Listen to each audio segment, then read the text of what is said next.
Welcome back to episode 210 of the Hockey Cards Gongshow podcast. My name is Josh. I'm here with Phil. I'm here with Louie. What's going on, Phil? Hey, Louie. Let's see. How are you, buddy? How's your weekend? I just did the mess with Phil because right before we started, Phil wanted we were making up some nonsense about our intro. Do you love when you start the show with complete inside jokes? No, Phil, you thought like what? That we don't give you time to say hello, or what's going on here? No, I just sometimes it's rhetorically asked. I think you go, "Hey Philly, hey Lou, or hey Troy, how's it going?" And I, as a defender of silence, I always feel the need to jump in and say, "I'm doing great. How are you doing?" But it's just for. I wish I never said anything before we started. Okay. Well, actually, I want to hear about your two yokels weekends, but you got to mention right off the bat, somebody's missing. There's no Troy. Where's Troy? Well, he's not gone forever, thankfully. He's on vacation. He'll be on vacation for the next few shows, having a much deserved break. We're gonna miss him. Louis is practically crying right now. Right. And but we'll try to hold down the fort here at Gongshow HQ, I guess, while he's away. It was also Troy's birthday the other day, so if you see him online, try to harass him about happy birthday, because I know that will make him all squirmy, and that makes me happy. Okay, now we'll see how you guys are doing. I promise we start with Louis. So what's going on, Louis? You got a new setup? You got what happened to all the cute things behind you in your background? You got so many compliments on that. Yeah, well, got to move it. Got too much to do now. I need more screens and more crap on my desk. So got new headphones, got a new monitor. It's like you're a producer now, Louis. Trying. Yeah, living up to your name. All right. You do anything fun this weekend? No. Somebody took me on a date Friday though. Ooh. Oh, wow. Yeah. Lovely. Went and Your saw wife? a movie. No. Some guy I know went and saw a movie. Yeah. Did it rhyme with slosh? Ouch. Yeah, yes. Yeah, we went to Deadpool. Have you seen Deadpool, Phil? Not the new one. Not with Wolverine. No, it looks good though. It's very good. Yeah, very funny. Yeah. The whole like fourth wall thing that Deadpool does, they do it almost relentlessly throughout the movie. It's like there's acknowledging the fourth wall, there's breaking through the fourth wall, and they pretty much knock the fourth wall completely down. But I thought it was good. Did you like it, Louis? Yeah, I didn't mind it. I thought, the humor in it was still spot on. So that was pretty good. You know what movie started that whole genre, I think? True Lies. I always think that was the first action comedy that was really a big blockbuster hit, My opinion. Was that the Schwarzenegger one? What? Yes. What do you mean? Was that the... Yes, that's a great movie. Time ago. Oh, my goodness. Yeah, barely recalling that. I haven't talked to you at all this weekend, Phil. No. Well, only thing I saw in group chat was you were sitting around a fire last night. So the first question that comes to my mind, of course, is whose house did you burn down yesterday? Oh, no houses burnt down. I got invited to, there's a potential Mrs. Loud. So we'll see how that's going. And she invited me over for a big barbecue. It was lots of fun. Stayed up a little late, almost hit midnight. So I turned into a pumpkin after that. So I had to get to go into bed. And, but that's not the real great weekend I've had.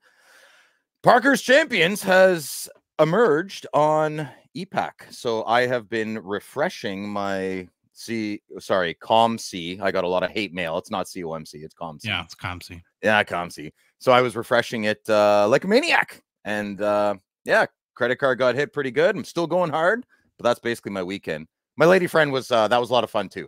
She's not going to listen, so there's no trouble to be had. Does she know you are on a podcast? She does, yes. Everyone made fun of me because I'm like, I got to go, and they're all like, you're on a what? And I'm like, don't worry about it. Yeah. I'm like, I have commitments. It's a very exciting one. It's about hockey cards, so I love it. I'm sure everyone was very impressed with that. Okay. Couple of very quick things before we get into today's show. Got a lot of good things planned for everyone. I have to make a correction on our last show where kind of our main topic was on 5 hidden junk wax treasures. One of those cards, one of those cards was a 1991 Upper Deck 50-50 Club auto card by Gretzky, Lemieux, and Hall. Remember we talked about in our last show, the year prior, Brett Hall scored 50 goals in 49 games, joined Lemieux and Gretzky as the only active players in the 50-50 Club, and the card commemorates that, and then it's auto by 3 players, numbered to 999. Our assumption when we did the episode is this is a pack pulled card, but through kind of the beauty of the show. People chiming in, bringing their thoughts, bringing their knowledge. We learned, not a pack pulled card.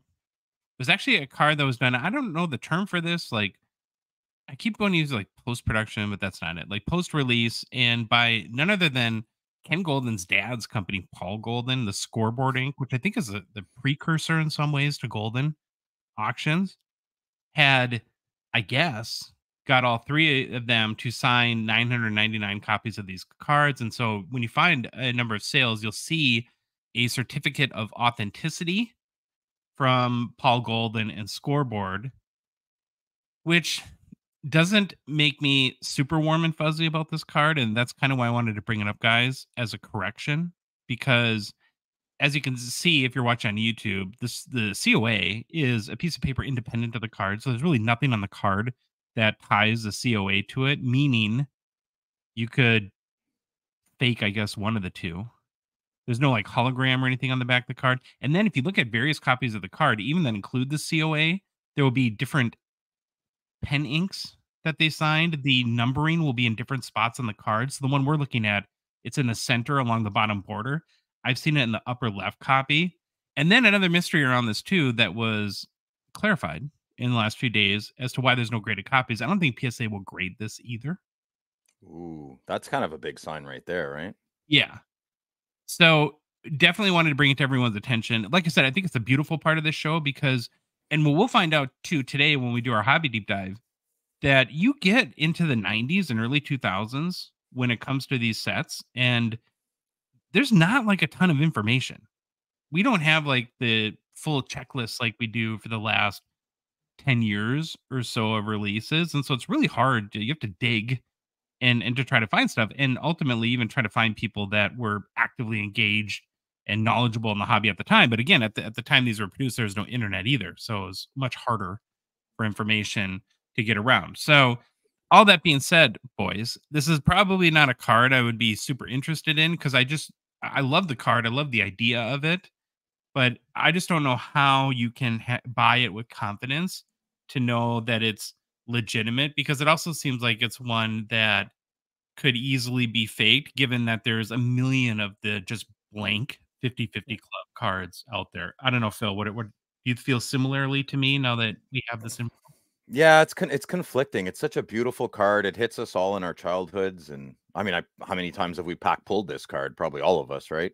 Mm-hmm. Yeah, I don't know. I'd probably stay away from it. Like, if it depends on the price point, right? If you have a big trade going on and there's one card you just want it to tip over, throw that one in.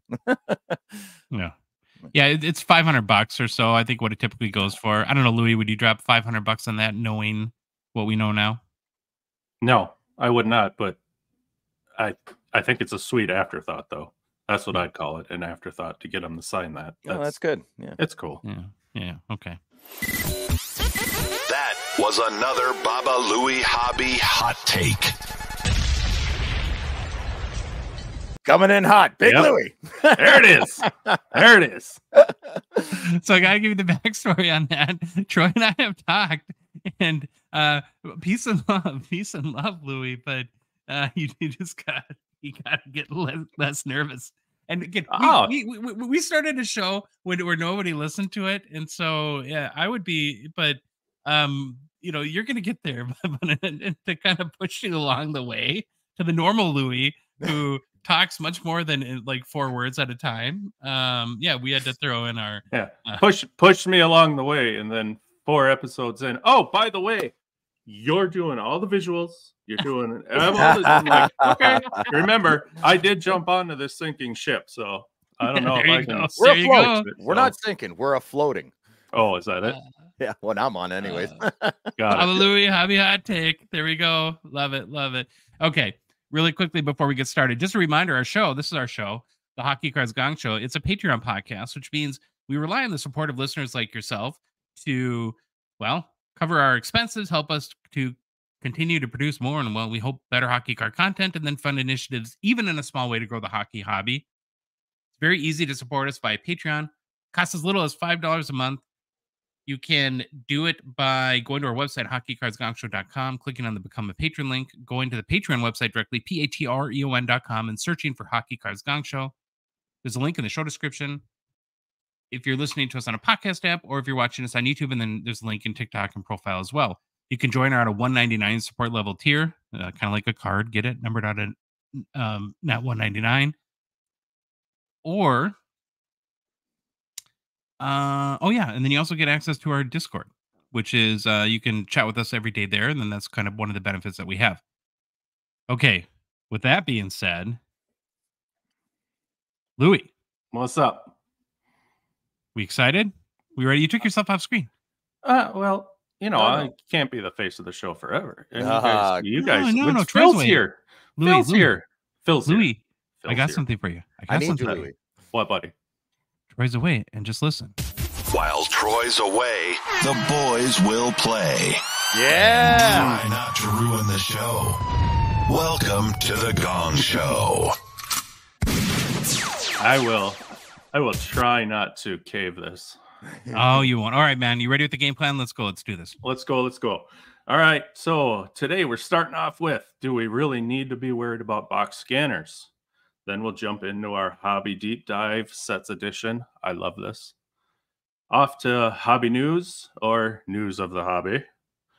And then our segment on Phil Goes Off, which should be interesting. After that, new product releases. We'll jump into the Gongshow Mailbag. I think we didn't cap it, but at least there's only 20 or so this time. Yeah. More manageable. Nice. And then off to personal pickups. So All right. off to you guys. All right. Okay, Phil and Louis. Big one here. Come on, Louis. We need What? you. Stop Okay. leaving. Stop leaving. Not We need to going be worried anywhere. about box scanners, bud. This is the Yep. so I gotta admit here, okay. I looked into this because we've heard a lot from people. When you look at Mailbag, there's a couple questions that relate to this. I've seen this story out there, and I thought, well, okay, I'll stop ignoring it, and I'll do a little bit of research. I'll find some articles, and you'll see what we'll get into it here in a second. But I'm a little worried about this issue, and much more so. I was kind of blowing it off before, like one of those things that, oh, it's just a slow news day, right? People are just looking for headlines, clickbait, that sort of thing. So interested to get your guys' input on this too. So a couple weeks ago now, there's this guy named Aaron Wayne who kind of spells his name funny. You guys ever seen the name Aaron spelled Ahron? Say again? No. A-H? Ahron. It's kind of like the old Key and Peele skit, right? Aaron? The Aaron. Yeah. Yeah. Right. Well, he posted a YouTube video where this guy, I think he must work in the medical field or the imaging field, something like that. He purchased an old CT scanner and had reconfigured it to basically peek into a sealed pack of Pokemon, where he was able to determine what cards are inside the pack. Got a lot of attention to the video, and I think was asked at the time, well, do you plan to kind of commercialize this to make it a service that's available to people?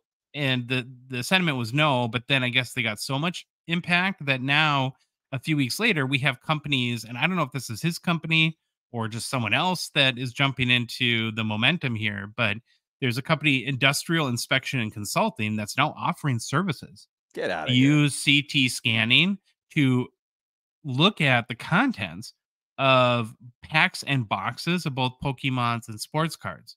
And so there's a couple things that you can tell when you're having a pack or box scanned. So, well, is there another one, Louis? There's a picture of the Jordan. Yep. Okay, yeah. So I want to look at this one first. So the first thing, now this is from their website, Phil, so half of the card is just like the photo of the card, the left half, and then the right half is the scan. So you don't get like the perfect picture of the card, but you get basically a silhouette You can tell. from the scanning service to tell what card is in the pack. And then if you go to the next image, Louis, they're also able to look at packs. And now this is where I think it's going to hit home more for us as hockey card collectors, where you can see like the individual thickness of cards in a pack or a box. And here's the box. This is terrifying. This is crazy. Yeah, they're offering this, and again, like let's say you're looking for Phil, you love the exquisite RPAs out of Ice. Yeah. Somebody could take cases or boxes and scan them and looking for the thick cards Problem solved. in the box, right? And solve that problem. Now we also have pricing from them too. So this is like serious kidding. It's like starts at $75 a pack. I think if you do like 11 or more packs, it's $65. Their box scanning services are coming out pretty quickly. Josh, this is terrifying. I can't believe this tear sheet up on the screen here. They're actually providing these. Wow. It's a So company scary. that's providing the service. And I don't know a lot about this specific company. What is it, like industrial inspection and consulting? But I think it's the larger picture of this that's really concerning to me. Where if this company's doing it, and I think a lot of these guys are using old scanners too, because I don't know the scanning hardware world, but I think I saw like the original scanners were like $1,500, like really old ones that medical institutions or other companies aren't using anymore. Where Why it's that new ones are hundreds of thousands to millions of dollars, right? That would give you a lot clearer, crisper pictures at this point. But it brings up the whole sort of ethics about the whole matter and how the hobby should deal or respond to it. And again, it's not a matter of if it could happen, it is happening. This is a legitimate company that has an e-commerce site up right now that you can order these services from. So I got a lot of the information, guys, from the collect .com website, and they actually reached out to Upper Deck too and got a statement for them. And so this is what Upper Deck had to say about the potential of CT scanning services for packs and boxes. That's a little bit of a vanilla quote, but the team at Upper Deck is aware of the matter and is monitoring the situation closely. Upper Deck wrote in the statement, protecting our customers and giving everyone an opportunity to collect the best cards and memorabilia is and always has been a top priority. All right, so let's dig into this, right? I mentioned you're looking for thick cards in a pie in a box. Or what's even scarier to me is what about like in the cup or ultimate, people that are hunting shield 101s and maybe it's a big breaker that gets a hold of 100 cases. not maybe when it And happens, you know. you use this technology to find the best of the best cards. So, first thing I want to start is again, I want to mention one more thing, right? In case anyone thinks that this conversation is because I typically kind of fall in this category where I'm like, okay, guys, you're getting a little tinfoil hatty here. Let's like pump the brakes. I would recommend anyone that hasn't seen it, go find the documentary McMillions. Phil, did McDonald's do like the Monopoly game in Canada too? Yeah, they from the late 90s and in the Yep, early early 2000s. 2000s. We Did you we guys were ever watch the McMillions documentary? yeah, we were Did you see Canadians it, were Louis? actually No. Oh, okay. So what were you saying, Phil? Canadians so we're not anymore. My son works at Hasselhoff, works at McDonald's, so I know a little bit of this. If there's a contest now with McDonald's, it's within Canada, but back then with Monopoly, we were included with the American prize pool. So fun fact, not one Canadian, even though they wouldn't have anyways with the scam, not one Canadian won any grand prize or big prize of any sort. They didn't. McDonald's admits they did not put any big prizes in Canada. But we were a part of it, yeah. Yeah. Well, nobody in America did either, because Yeah. what you would find it's still worth watching. I'm going to give it away, but it's worth watching the documentary.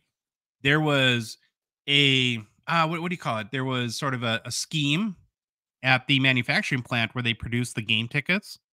Every grand prize for the entirety of the contest, all like 12, 13 years, was taken at the factory, and nobody ever won anything of consequence. None of the grand prizes. All the Right, boardwalks so- were held or something like that, right?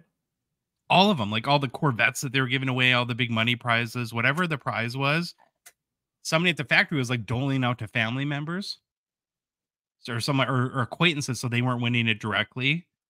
But again, so the point in tying back to the story is that given incentive, a certain group of people will do whatever it takes to manipulate or game the system to do that. So with all that as a backdrop, now we'll kind of want to get your guys' takes, but so Phil, it sounds like that you're convinced that this could be a big issue. Oh my goodness, absolutely, absolutely. People are always trying to get ahead of things, and it's not only that. So even the fact that we're talking about it right now, there's some people who probably still think, oh, it's not a big deal. Like it's not gonna. I remember when I was a kid, the Iron Sheik got arrested with Hacksaw Jim Duggan. I refuse to believe it. I'm like, no, they're sworn enemies.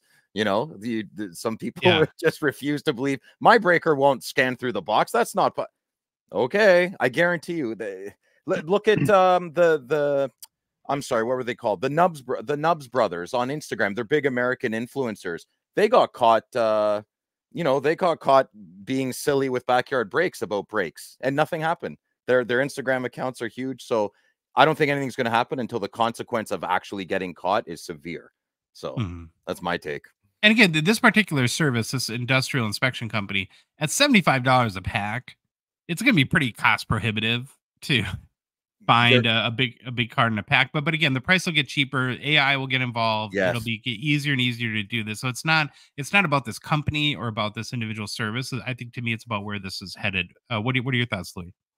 I don't like where this is heading. I really didn't think how bad this could get until I was putting it together today, the slides and stuff. I'm like, where's all this end? You can't just go buy boxes or rip packs anymore. Now we got people spying inside them. And well, I think the manufacturers are going to have to combat this. And the first thing that came to my mind, which is not going to happen, but was kind of funny, was it's like we're going to have like the dental office and they put like the lead vest on you. Are we going to have like lead boxes and packs of that'll be kids dying of lead poisoning from chewing on hockey card packs. But better than a Tide pack. There you go. Better than unless they can. What are we going to add more decoys? I mean, what are we going to do inside them? Right now, I can tell the decoy though. But like again, if you go back to the example we're looking at, the Jordan silhouette, think of an NHL shield. That would be very easy to spot on a card today. See, this is where hockey not being popular, where like it has pros and cons. Here's a pro, right? Hockey's not that crazy, so I always think we have a little bit less to be worried about, but we should always still be aware. Right. This is crazy here. Being able to see it like that's wild. Right there is nuts. I was thinking more along the lines of this. I mean, if you have your decoys in there that look like the cards, you're going to have more decoys. Packs are going to be thick and huge. I mean. So that'll just slow down wax sales at Expo. It'll just slow down third-party sales. Like I'm not going to buy. There's already a couple of local guys. I have 9 boxes of Parker's Champions. I'm like, that's weird. Why don't you have 4? Like, because they got the case hit. They want to sell the rest of the case, right? It's those same people are the ones that eyes are opening on this. The bad actors are already all over it, and we just kind of need to be aware of it, I think, to protect ourselves. I don't think this would happen because I'm pretty sure the card manufacturers would shut everybody down. But the other thing I thought of, or just mental picture that developed for me, was imagine the distributors having like airport luggage scanners where they get cases in and you can train them to look for specific things, and they just go like one through the next, and a box gets highlighted, ding, ding, ding, grab this box, open her up, right? And why wouldn't you though? Like that's a legitimate concern. Why would you not? If you have the capital to do so and your competitor is just edging you out every quarter, why not make a backdoor deal with a couple of big breakers? It's big money, man. Money changes people, so it's a little nervous. It's okay. No one's doing it to Parker's Champions. I'm safe. Yeah. There you go. I don't know. Do you think that this is something the manufacturers have to be serious about, and should they be working today, in your opinion, to combat it? Yeah. Well, yes, they have to. Well, what track record do we have to go on that they care the most about the end product, which is us? So what do we have in history to show us that they will combat this immediately, heavy and hard, with a heavy fist, kind of like Series 2 last year? If people lost faith enough in that the process is not being acted in good faith, so sales go down. Sales go down. Yeah. Right? Then people stop buying boxes. Then they will. Yeah, I guess go from, that would cause them to act. I don't know. Maybe going more direct to consumer too. Just buy your boxes straight from Upper Deck? Yeah, that's good. We're straight from, so I would buy all my boxes from my LCS Diamond dealer. I trust Dan and Jimmy, great guys, great shop. I know they would never do it, so I trust That's them. that's what it's going to narrow down to, is you're going to go, get it straight through Upper Deck or an LCS that you trust, that doesn't have a scanner in their back room, if you will. But how do you know though? Well, again, it's like, so I'll give you guys a ridiculous analogy, and I'm saying off the top it's ridiculous, but no, it's good. We got a kid going to college in a couple weeks. We've told them endlessly already, and it's not just illegal drugs, but you can't take any pill out of any bottle unless you get it from your doctor, because everything's laced with fentanyl these days, right? Even if it's a innocuous sort of kind of thing that's not taken again to be recreational or anything. It's like, do not trust any pill because you don't know where it came from. Well, here's my ridiculous analogy, right?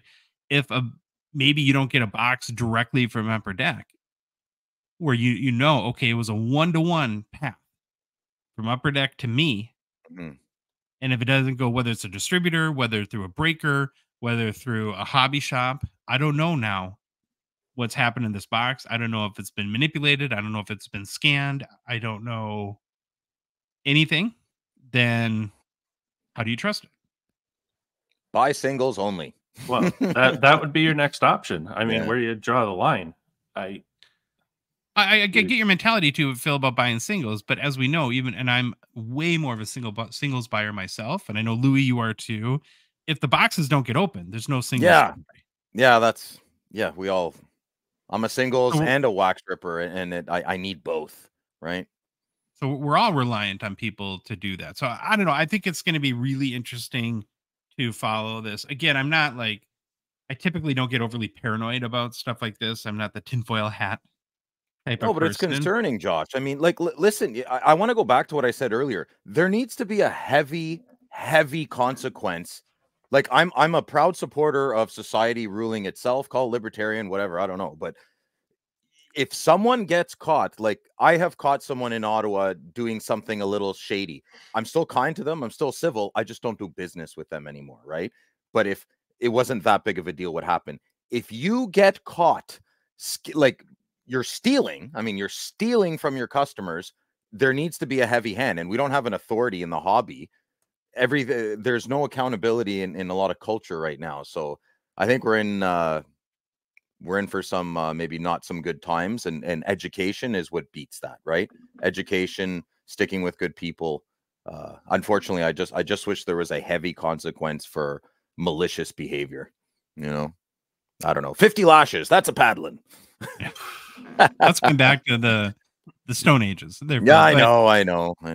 And it is part of a whole, again, I don't want to get like too far into this, but the whole larger issue of we're in this stage of rapid, never before seen, like rapid is not even a strong enough word for the rate of technological advancement right now. And there's going to be a whole lot of adjustment all throughout our lives and society around this, and how companies are going to have to adjust for it, and how it can be used both good and bad. Right. So I think here is an example of, I guess, well, and actually we haven't even talked about this yet, but we should have. So I'm pretty sure we're all on the same page, but just to be clear, we're all like that this is not ethical, right? Like, no, we're not correct. Unethical. Not at all. This a certain person, you don't understand something you wouldn't do. So I wouldn't, I'm pretty sure my buddies here on the panel with me, we don't really get it. We get it, but we don't understand why someone would do it, because we wouldn't. Right. It's a different type of person. They're not from my village, whoever's doing it, right? And they're all over YouTube, like us, I guess. Decades turned into years, Josh, to what you were saying before, how things are changing so fast. My brother said that last week. Decades are turning into years. So every year feels like a decade of information. Wow. That's heavy. I wonder how this company, and I have no desire to talk to the people really at this, I keep forgetting the name, industrial inspection or whatever. But the one question I would love to ask them is how ethically they're justifying it to themselves. Correct. Well, they're not collectors. They don't care. It's not Yeah. Like, you want to know what's inside a box, so we'll tell you what's inside. Yeah, it doesn't matter. I don't blame them. That's your question. You want to know what my question is? Who are your customers? That's my question. Just give me your customer list. I don't even care who the company is. Give me your customer list. That's who you should be mad at. Yeah. Well, so I'm sitting here pondering this the whole time too. If you want to know what's in the box, why am I going to spend money sending them my box to see what's in it? If I already bought the box, I already got the box. I'm going to find out what's in it anyways. Well, okay, I'll give you an example, and I don't have a great hockey one. I'll give you the basketball. No, okay, I'll give you a hockey one. Let's say that you have a loose pack of 2012 Fleer Retro hockey. Got it. I know where you're going. And it's, I don't know what they're worth. I'm guessing $50, $75. Right. Is it worth it spending $75 to see if there's a green Gretzky PMG in there that could be $100,000 card? Probably. Right before you sell it for 75. Now it's kind of, you're basically losing all the value, or you're giving away all the value if you scan it, but it's more of a, what they call like a hedge, probably, against giving away a pack that has a monster card in it. It's not real sustainable on scale to do it that expensively, but we know that'll change. That always happens with technology. It'll get faster, it'll get cheaper. We have AI coming that will be able to, like I said, you could rifle stuff through a scanner and it'll find all the cards you're looking for. Josh, I'll take it a step further. What's coming out soon? SPA, right? Yeah. Right. So think of, there's 999 Connor Bedard Future Watches coming out. If I'm a big breaker with compromised values and I have 80 cases, I am trying to contact this company to make a forget the website and what their rates are. You make a deal. You make a deal on the golf course, flat rate, blah, blah, blah. That's it. That scenario is terrifying, because those Bedards, like, I would try to get as much allocation as possible if I had to deal with this company, and I would just rifle it through. You're instant 7 figures. Yep. And now I totally see where you're coming from. No, this is why that's what I would do. This is why I can't wrap my head around it. I ask a stupid question going, well, yeah, if I bought the box, what would I care? Well, wait a minute. If I bought the box, I want to see what's in it. Maybe I could resell it for more, or that individual pack. See, my brain doesn't work. I'm not doing that. I'm buying a box and I'm opening it. What do I care? That's because you're a good man, Louis. You're not a piece of crap. Yeah. This is terrible. Yeah. It's a hustler's paradise, a bad hustler's paradise, right? The breaker argument's weird, though, because in theory, right? Oh, I guess, where are you going at with the breaker? Because they need to have hits in order to, I mean, that's sort of the fuel that they run out, right? They sell, open 100 boxes, and then they promote the 10 hits that night. And it kind of, because they want people to feel like it's hits galore with breaker, with me, the breaker, and we know the odds are the odds, right? No breaker can pull more hits than somebody else. There's so much room for play, though, Josh. There just is. There's so much. The trust of the innocent is the liar's most useful tool. And I just, I don't know. Yeah, wow. I like quotes. Are we getting philosophical on this now? Oh, philosophical. You're going to cost me more money on Fiverr with doing radio voice, guys. That's okay. I'll pitch. Yeah. Right. I think a good discussion. We'll follow this. We'll see where it goes. I don't think it's going away. I definitely don't. We'll see how fast ramp it up stuff happens. And it's just going to take like somebody caught doing it big for it to be a big issue, I think, for the manufacturers. So if I were them, I would be consulting technologists right now to figure out, how can you jam these signals but then it comes to cost effectiveness too, right? Are you willing? Oh, okay. I'm sorry. I keep trying to move on, but now I keep thinking of stuff. It's an interesting topic. Yeah.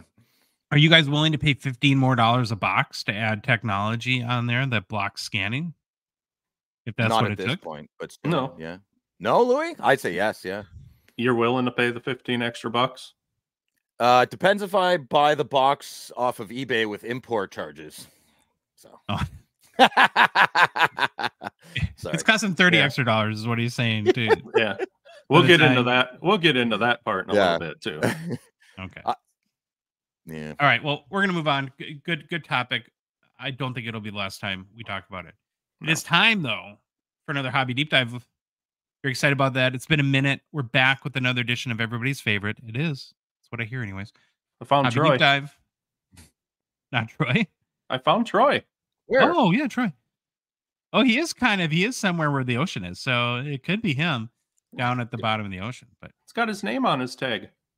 Oh, Let's it see it, Phil. does. That's cute. Yeah. Yeah, that was me being cute. Mhm. Okay, so we're doing sets edition again. That's where we pick 4 sets that we think are awesome, noteworthy, or interesting. We throw them up on an Instagram poll, right? One of our hobby polls. Do this just for you now, Phil. Do it just I for love you. it so much. I don't know why it's so funny. Oh, Yeah. it's fantastic. And then let you guys in listener land devote or decide which one we should deep dive into. Before we get to this week's poll choices, though, I want to do a quick recap of the sets that we've completed in our Hobby Deep Dive Sets Edition series so far. So we've done Allure 16-bit, which we're seeing a lot of right now as 2023 Allure came out last month.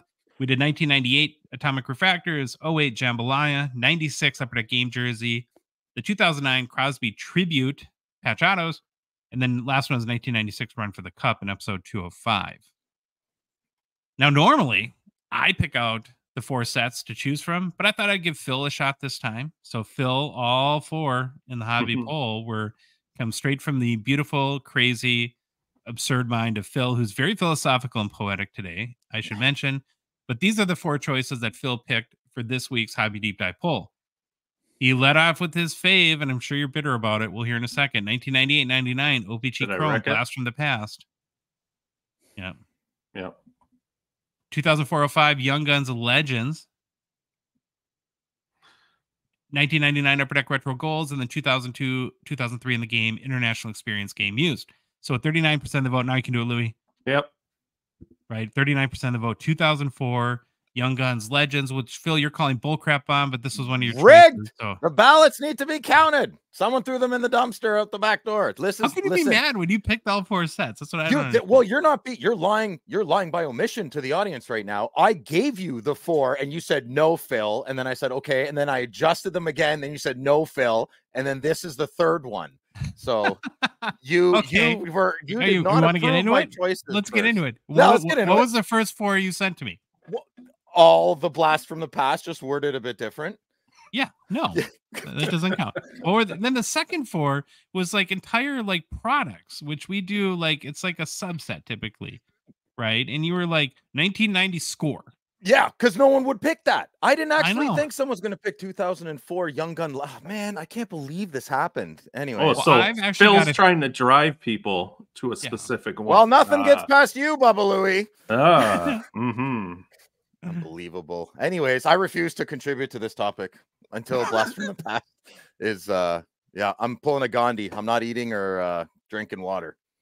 Well, it got 39% of the vote. Now, when we go through this, you have to be honest because there's a part of me that wonders if you even knew what you chose in 04 Young Guns Legends and the part Legends in particular. So, No, I don't. I guarantee you I didn't. I just like the Young Guns that I like. When you asked me the Legends question, I'm like, oh, Josh, I don't know. I just picked things I didn't think people were going to pick, but they picked them. well, okay, so again, 39% of the vote. This week's Hobby Deep Dive 2004-05 Young Guns Legends. Louis. What? You're producing. Yeah. You got a picture I need to put up? I just got guys next. Did you Yeah, see we- the notes?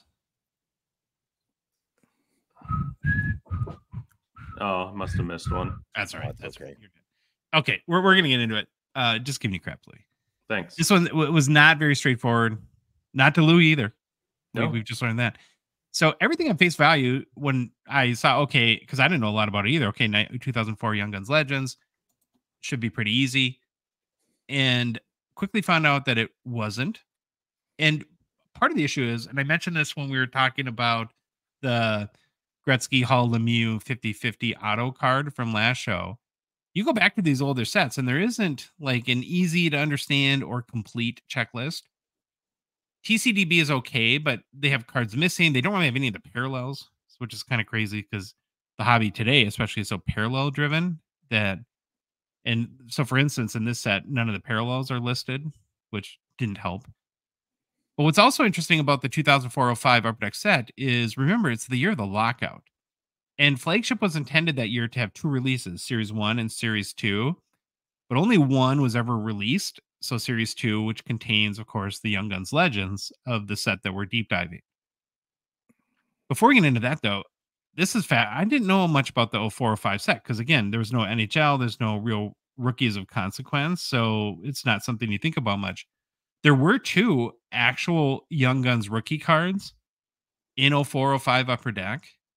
Flames legend Brennan Evans. Oh, Big fan of his, Phil? Brennan. Yeah. And then Brad Fast of the Carolina Hurricanes. Those are the only 2 Young Guns of rookies in 2004-05. As we know, of course, that's why Crosby and Ovechkin are in that loaded 04-05 or 05-06, I'm sorry, rookie year set. Because Ovechkin technically would have been a 2004 Young Guns if there wasn't a lockout that year. Interesting. Good research, Josh. That was good. There we go. But the biggest mystery here, Phil, is not just Young Guns Legends are on the checklist. There's also Young Guns Retros. They're 2 totally different cards. So which cards do I have? Well, I'm going to say that you probably meant the retros, but you told me the legends. That's what we put on the hobby. I don't think I wrote legends. I think I'm pretty sure I copied exactly what you sent me. So, and I can't tell why. So here's the thing, right? I'm like, well, I could not tell based on the checklist the rhyme or reason as to why a chunk of them are Young Guns Retro and why some are Young Guns Legends. So the first person I asked was the guy who nominated the sets. That's you, Phil. That's me, correct. What the difference was, and you didn't have any clue. No, I said I don't know. So I'm like, well, okay, that's no big deal. I'm gonna go to the Oracle. Jeremy Lee, he knows everything. He'll tell me.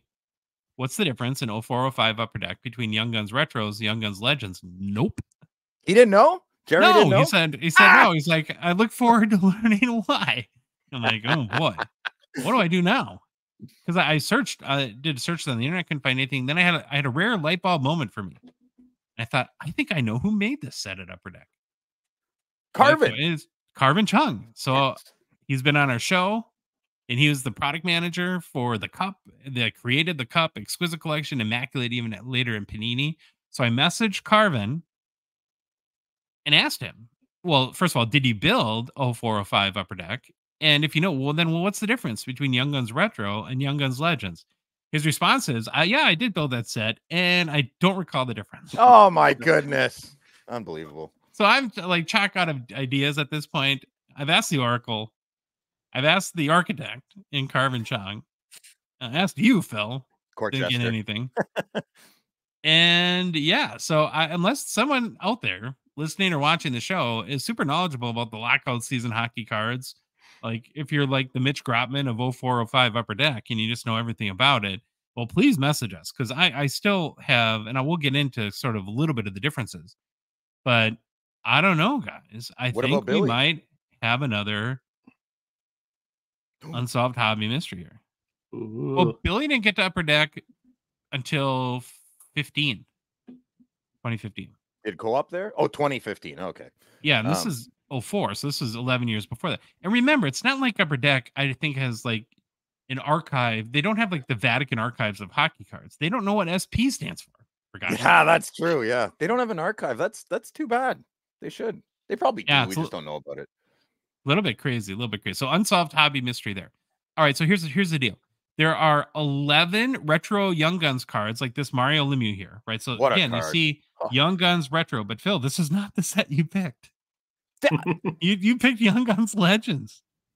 Well, this is what I wanted to pick. Pick. How am I? You told me Young Guns Legends. So we're going with Young Guns Legends. Yeah, okay. Right? So there's 11 Young Guns Retro cards like Mario Lemieux. The other 10 would be Gretzky, Messier, Forsberg, Yzerman, Ronnie Francis, Patty Waugh, Dave Andrechuk, Luke Robitaille, Gordie Howe, and Don Cherry. Retro. Probably the ones I would have wanted to do too, even though I think the Legends are interesting. Right? Do you have a picture of the Legends card? Yeah. We have lots of pictures. Okay. Right. Now, I do have a couple of theories that I've developed over the last few days as to what the differences could have been. So I'm going to roll through those first, and then we'll do the whole deep dive on the Legends. It feels logical that both the Retro and Legends Young Guns were, number one, cards Upper Deck added in 0405, knowing that there's not a season, there's no rookies, so we have to have some Young Guns content. And so I'm pretty sure that's probably why these cards exist both sets in the first place. Does that make sense to you guys? Mhm. Yes. Okay. Then the second is, now remember, there's supposed to be 2 sets in 0405, and there only ended up being 1. So maybe, and this is a total guess on my part, that retro would have been like in series 1 or legends in series 2 or vice versa, right? Legends series 1, retro. And then when they knew there's only going to be 1 set, they just threw them all in 1 set. Mhm. That makes I don't sense. know. All right, but again, we're going to stay true to the bit in our hobby poll. Again, just for you, Phil. Phil's poll. Yeah. We're going to put more emphasis on the Young Guns Legends cards from 0405 Upper Deck. And it's not as straightforward as the retros. It's kind of all over the place, Phil. So there's 17 people, I'll call them, on the Young Guns Legends checklist. It's a mix of players, coaches, broadcasters, builders, owners, you name it, right? Now, there are players. So there's Joe Sakic, sweet card in the Nordiques jersey. Is now see how it says legend at the bottom. Yeah, right? that's crazy. I have that But card. Yeah. You do have this, huh?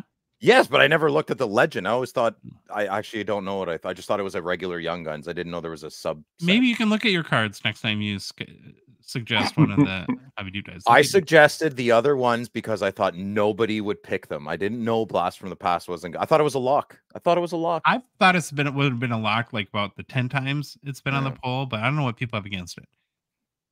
Mike Modano is a Young Guns legend. No kidding. Brendan Shanahan, Jeremy Roenick, Keith Kachuk, Scott Stevens. Now the only what's another theory that I was thinking of here? And I gotta kind of go back.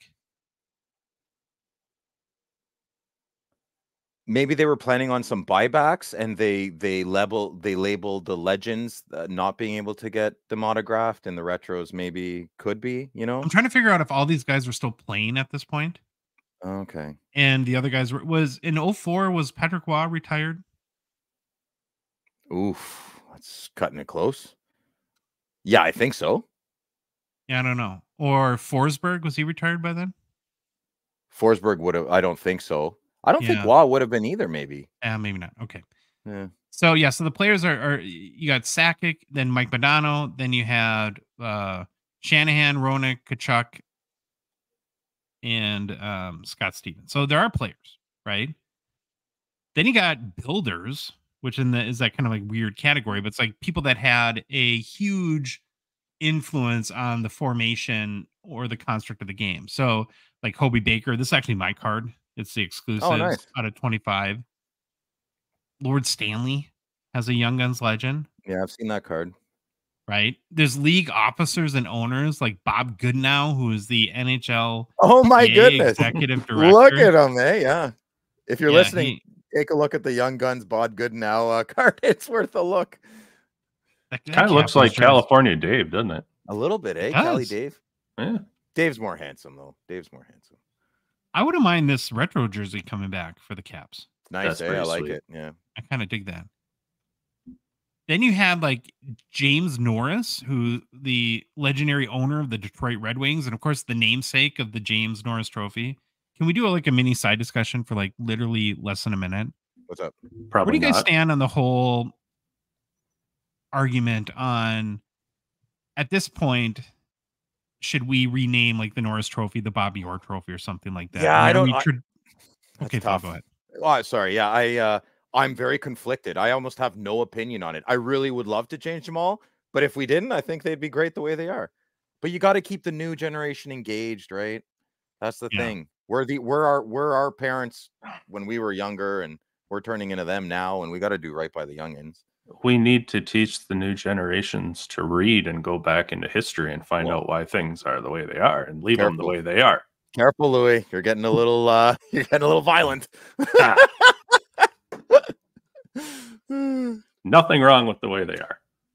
So I don't know. There's a part of me that's a traditionalist, but when you go and you look at the history, so when you do learn the history, Louis, is that they were just kind of like the rich people, key influencers, key executives at the NHL that wanted to create a namesake for themselves, or their families did, and so they donated the James Norris Trophy. And now, as a result, we have a very rich history of the best defenseman every year winning the Norris Trophy. But at some point, though, is that really the essence of who's the best defenseman in the NHL. Would the Bobby Orr Trophy So not be? So you're saying if we take it off owners, executive directors, I don't know if I take it off builders and move it to a player name, those ones I'm totally fine with. Okay. Yeah. Don't backtracking on what I said before. I understand that. I get that. That's fair. Yeah. Okay.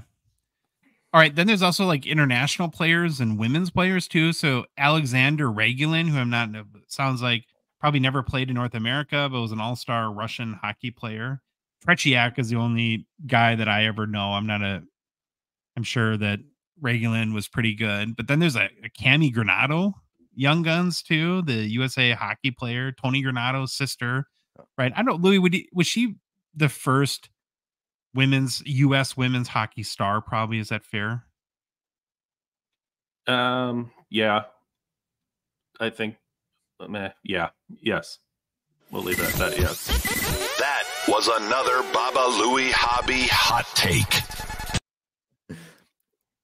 So how did that hockey team look like? If she has her own hockey card and so did she just skate circles around everybody, including her own team? I don't know the history of Cami Granado actually that well. Do you? I don't know. No. Yeah. We'd probably have to dig into that. Yeah. And then there's there's a number of broadcasters as well. So there's Gary Thorne, who is a broadcaster. I guess there's a couple of those. Who's Gary Thorne, Phil? No idea. I don't know. I know CBC guys like Bob Cole and Harry Neal. I wonder if these are like team. Well, he has ESPN. Yeah. So I wonder if these are like team guys or something like that. So as you can see, it's a hodgepodge of like players, leaders, personalities from the history of the game. Some are going to be more significant, of course, than others. That being said, though, going back to the players really quick on this checklist, it's always awesome to see legendary players that didn't get a true Young Guns rookie card as a tribute. I would also put cards like Lord Stanley and Hobie Baker in a little bit separate category, of course, with the Stanley Cup. Anything that, most people probably never get to see a picture of Lord Stanley, and, anything to help people learn about who he was, what he was about, what his contributions to the game were.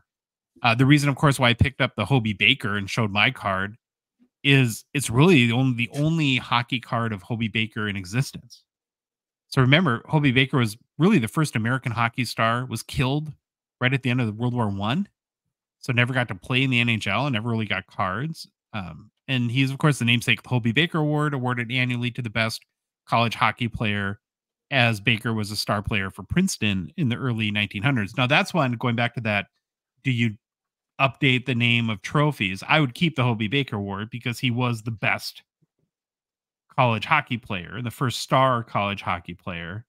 And then there's the, died in the war effort too. So there's that aspect of the tribute to it. But okay, what else about, go ahead, Louis. No, I'm in. I like that. Okay. As I mentioned, there are a couple parallels. There's the Young Guns exclusives for the Legends out of 25. Know that because, of course, I had the Hobie Baker one as one of those exclusives. There's also a high gloss.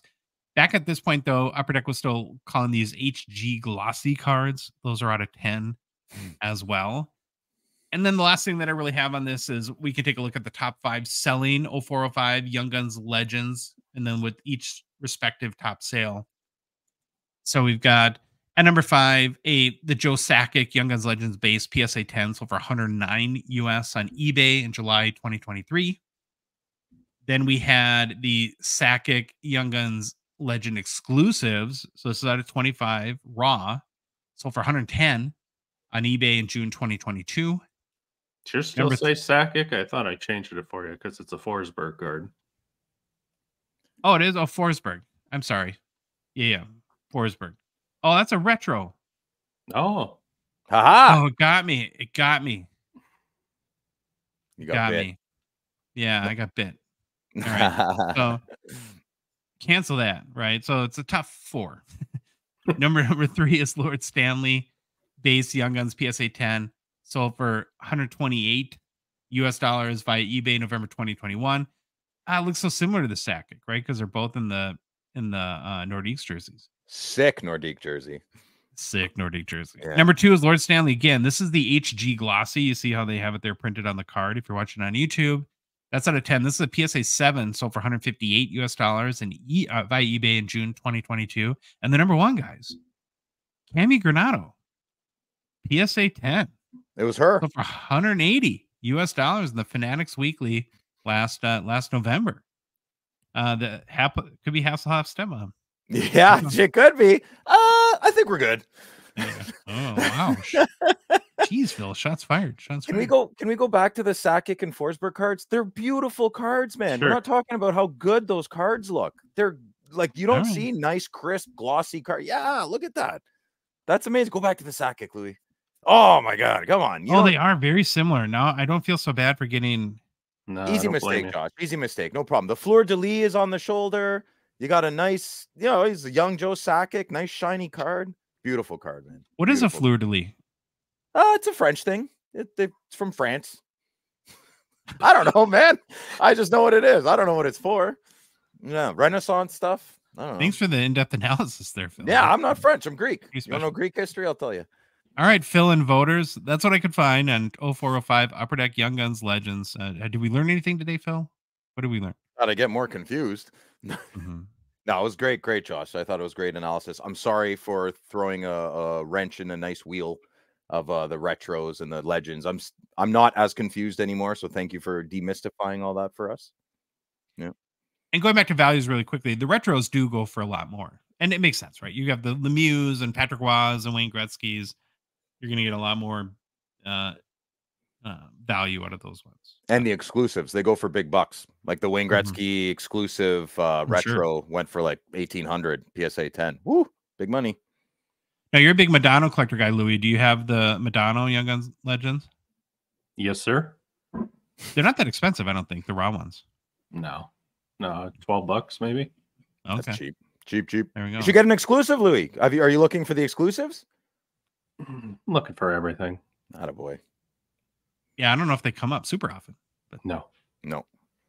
Okay, we're going to move on. Make a quick mention for Gongshow partner sponsor Slab Sharks. We're very thankful for their support of this train wreck that we call the Gongshow. The current Slab Sharks weekly eBay auction is live, ends this upcoming Thursday night. You want to head to slabsharks.com, check out the almost 1,800 cards available this week. Sheesh, not much of an off season. You'd think maybe that their auctions would go down a little bit because it's summer. Nope. Monster. What are they going to be like in the fall? Phil, I how are you going know. to go through every Slab Sharks card in the fall and there's like 11,000 cards in the auction? Exciting. That is exciting. Yeah. It is very exciting to see these guys continue to grow. It is an amazing company. And it's not just quantity, Louis. I can feel you thinking that right now. Stop it. It's not just quantity. No. There's always bangers each week in the Slab Sharks Weekly. Big eBay bangers, auction. Louis. Big bangers. Big bangers. There's whales. There's whales. So the three of us, it's two bozos and one cool kid. We'll let you all figure out who's who. I'm the spent coolest. I'm the coolest for sure. I gotta be the coolest. Well, anyways, okay, go on. Well, we spent some time this weekend looking through the auction. Each of us selected a couple of cards that we want to highlight in this week's auction. Of course, Phil, you, per usual, half listen to direction, which is pretty awesome. And part of what makes you lovely is you give Phil direction. You All right. picked 3 cards, and one I cannot wait to talk about because it's so random. I don't get it. But okay, we're going to start with me because I'm just the boring guy that likes nice hockey cards. Duh. 2019-20 OPG Platinum Quinn Hughes Marquee Rookies Red Prism out of 199 PSA 10. I like Quinn Hughes, and I know he's pretty hot. He's so hot right now in the hobby. The other reason why I picked this card is just to highlight. I made this point a number of times already on our show. I think, my personal opinion, that the Red Prism out of 199 parallel, and again, it's not like Panini Prism where it's PRIZM, it's PRISM in Upper Deck Land for OPG Platinum. Maybe the best value Platinum parallel there is. Agree. Like if you want to get a really good rookie card that is not like super crazy high print run, but you can get at a good value, to me, this is sort of the sweet spot. You disagree with that, Phil? I see a disagree face. What? How much is the Red Prism auto? Because it's funny, the autos usually go for less, right? I do not. I am anti-auto on OPG Platinum, so I don't knew even. it. Yes. Okay, good. Don't We're going discuss to that. Yeah. Okay. Undiscussable. I will discuss it. I just have a strong opinion. The other card I picked, Golden Gopher, row the boat, Sky Yuma. Go Gophers. 2023-24 Upper Deck, Logan Cooley, Young Guns, Outburst Silver, BGS 9.5. I am in love with the Outburst Silver cards. I think the printing technology that they used is amazing. And yeah, anytime. This is a card I would love to have. So those are the two that I picked. Okay, Louis, talk about your picks. Yes. First off is the Upper Deck the Cup Wah and Broder signature patch autos. Okay. It's 2010, right? Is that what I didn't even say it. 2010, yeah. I love this card, but I just had to point something out. You got a nice card like this. People, put your one touch in a team bag or something so the case doesn't get scratched to heck. It looks terrible with that case. But Broder is one of my PC guys. That's why I picked this. Both of those patches are pretty sick. So that was my chase for that one. Well, you got the very typical patch situation, though. Obviously, an Avalanche patch and Wah in the... Why can't you just put Wah in an Avalanche helmet, please? Yeah, good point. They could just Photoshop it way better. We don't have any Habs jerseys left. Okay, Photoshop it. Or put it in a... Or just get a real picture of him in put him in the apps. I mean, that's not a hard picture to find, is it? Yeah, no. You shouldn't be. Yeah. Shouldn't be. Then has anyone given you a reason why those cards exist? Has that come up in conversation? Kind of. Okay. Kind of. It's that. So remember, there's multiple teams that work on cards, and the process spans over a year, right? Mm-hmm. And so the product manager will build the set. They'll kind of figure out what kind of cards they want in there. They'll have coordinators that will go in and determine who's on the checklist. Then the cards are produced.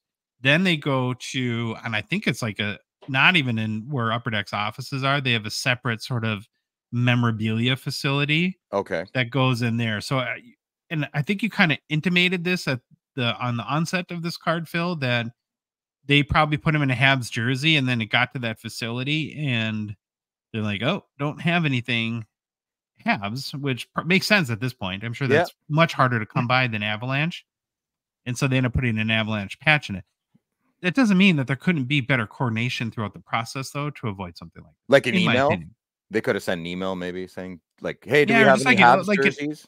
An inventory list, so that like when they're building the checklist, they know what jersey to put them in. That'd be good. Does this sort of stuff bother you, Louis? Like, or do you not care? No, I don't like it, but I was focusing on the guy on the bottom more anyways. So yeah, you're the Broder guy. So you would buy this card, Louis, and it wouldn't bother you, eh? The Patrick Waugh Colorado jersey in the Habs uniform? No, because I'd be buying it for the Marty. But okay, let's say the Broder patch was blue and yellow. Well, I don't have to worry about that. No, pretend time. Pretend time. St. Louis time? Yeah. Haha, changes and the he's game, in the Devil's helmet, right? Right. That would drive me bananas. Okay. So I think it should affect the value of the card. Personally, I think so too. But for me, it's the way I want it right now. I'm not too worried about Waugh because that's not why I was chasing the card. I got you. All right, Phil, it's time for your two picks. Which I got one more. I got one more. I'm sorry. Well, we had so much fun, Louis. Holy cow. All right. Okay, 2008 Upper Deck Black Sidney Crosby game night ticket auto out of 10. One of the best, if not the best signature. Yep. And I love, you see so many autos blue. Yeah. I love the gold auto on this card. It looks sick. And then I thought it was pretty sweet. It was against the Wild. Nice. Yeah, I'm sure he had 11,000 goals. Yeah. I mean, he still probably got the most points against us, doesn't he? I'm sure. It's a weird print run. 1 out of 90? It's kind of weird. How many? No, it's 6 out of 10. 6 out of 10. Classic. Oh, right. 6 out of, you just got to tilt the other way. I was like 90 print run. What the heck's going on? All right. You ready, Phil? I'm ready. Always ready. All right, Phil. Oh, Matt Pumple. Poor guy. So I picked this card. Exactly. I picked this card because I've been having really good warm. Like, I don't want this card, but I picked this card because I want to talk about it. So there's so many buyers. This is a big shout out to all the people that are buy the low end beautiful cards. It's such a nice OPG Platinum. It's Matt Pumples, like he came and left and not much happened. But it's a beautiful card. It's got his auto, and there is such a strong market. I'm assuming other Canadian markets, maybe even American markets, are the same, but there is such a strong floor of lower end, really nice cards. I see it on Facebook all the time, on my Instagram feed. There are so many collectors we don't pay attention to that have amazing collections of lower tiered people. And this card just reminded me of that, because I know someone in Ottawa that's not a huge Matt Pumple fan, but he's very excited to bid on this card. And this is a shout out to the people that collect a lot of the lower end stuff, but you are the pillars of the hobby. I mean, there you go.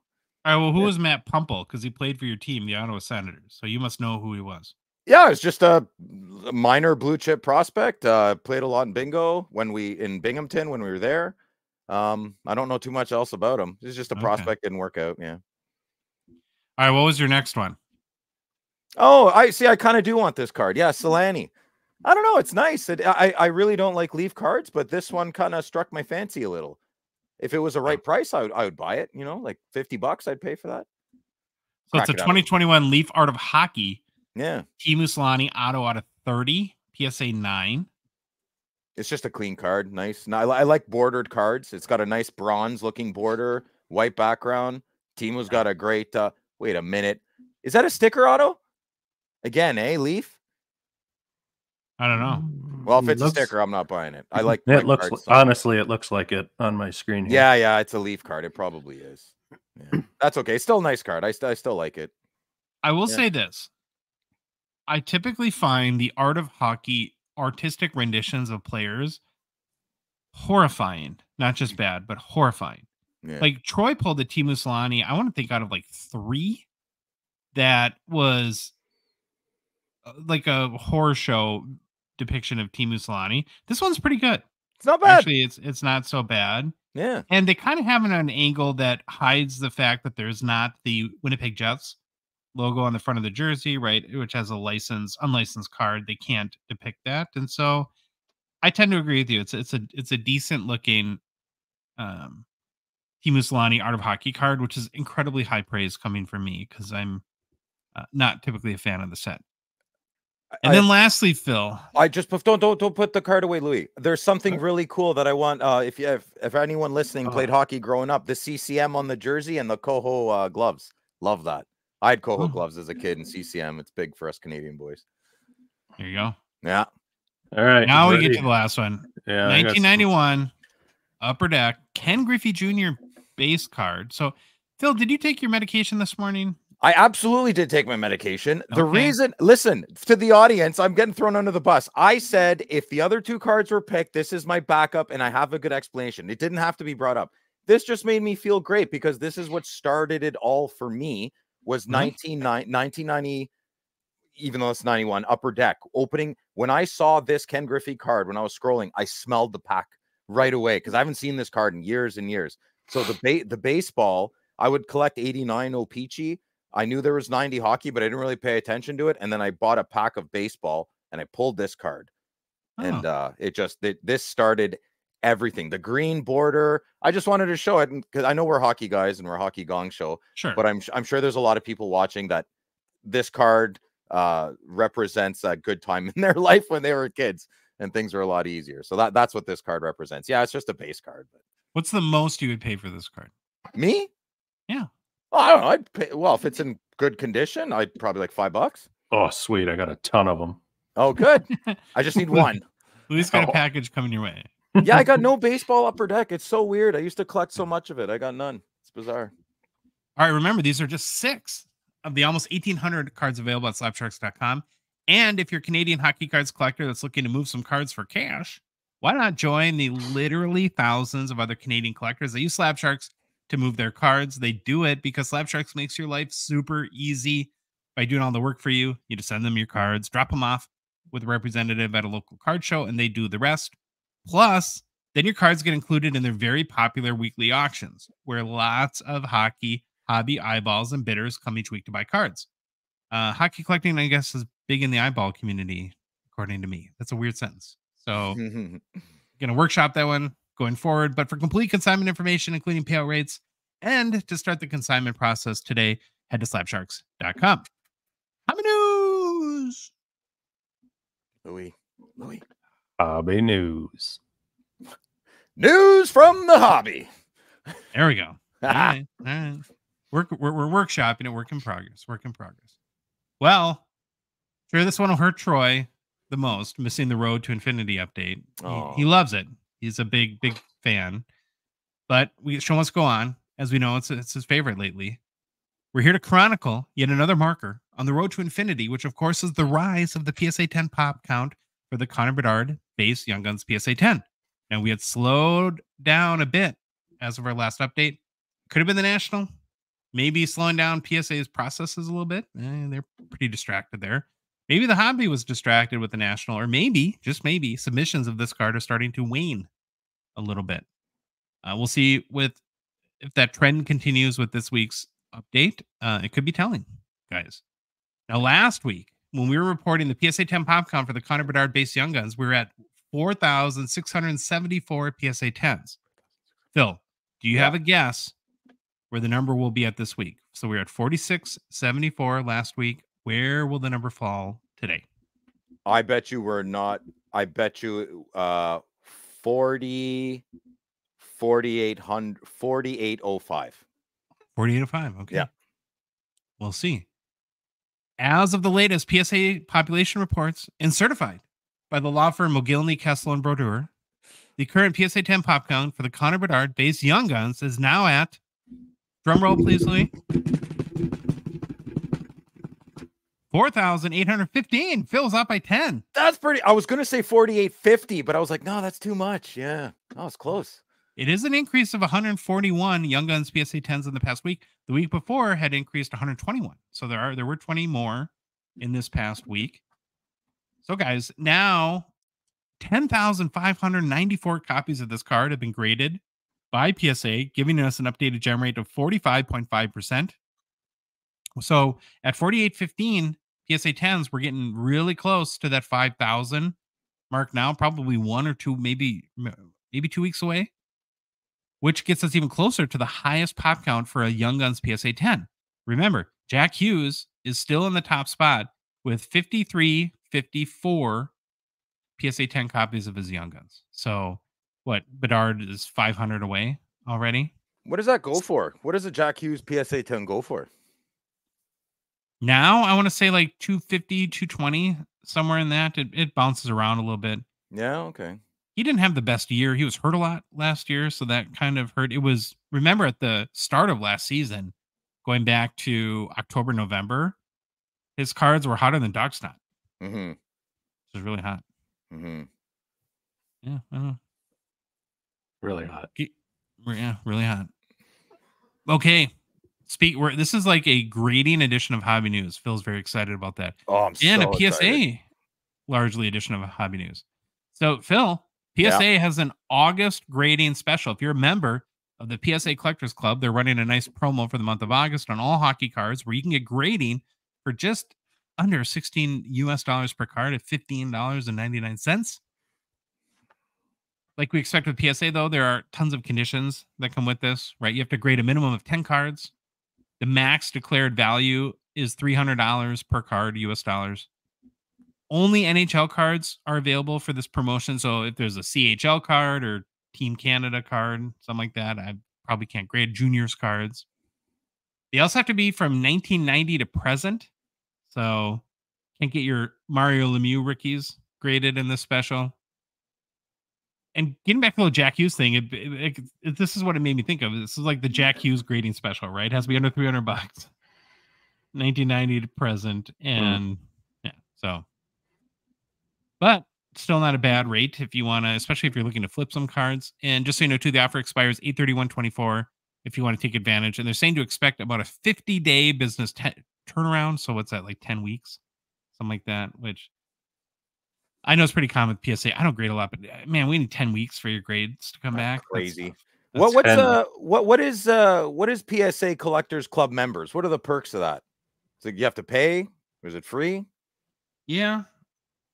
I don't really know. I think I'm a member and I never use it. So shows how smart I am. Okay. $100 a year, something like that. What? That's crazy. Yeah, but I think you get access to specials like these probably. Where it wasn't, this would be normally like $25 a card, something like that. So you're saving $90 on it. So if you do 10, wow, probably paying for your Collectors Club membership there. Save a lot more not sending them in. Yeah. Is that if you put them in today, Monday, do you get them? You'd get them back before the expo, right? Yeah, probably what, 10 weeks. So we have August, September. Yeah, probably right at the start of the season. So yeah, if you do want to flip cards for the start of the NHL season, I would probably pronto take advantage of this if you're a Collectors Club member. Right. Moving on. Keeping on grading. We have the July 2024 grading recap from GemRate and gemrate.com. I think it's always fun to check in and see what happened in the world of grading last month. So first we're going to look at, guys, is total items graded in July. This includes both sports cards and TCG. PSA is still showing some big time growth. They graded 1.27 million cards last month, which is nutty. Wild. 10% month over month, 22% growth year over year. SGC is growing big time too, up 105% year over year with 194,000 cards graded last month. Now, here's the thing too. Again, this is both sports and TCG. If you consider the fact that Collectors owns both PSA and SGC, of all trading cards graded last month by the 4 major companies, they graded 86% of them. That is wild to think about. Antitrust.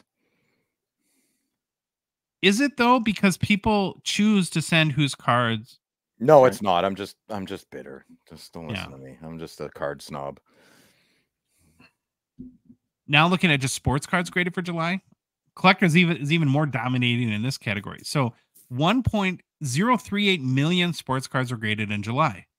Collectors, again, which owns PSA and SGC, accounted for 95.3% of all sports cards graded last month. That is crazy. Of the 1.038 million cards graded, Beckett graded 26,000 cards and CGC 23,000 cards. Poor Beckett, eh? Woo! That's a hit, man. Ouch. Anyway. They're not relevant. No, anymore. and it's horrible. Oh, man. Someone buy them. Resurrect them. Anyway.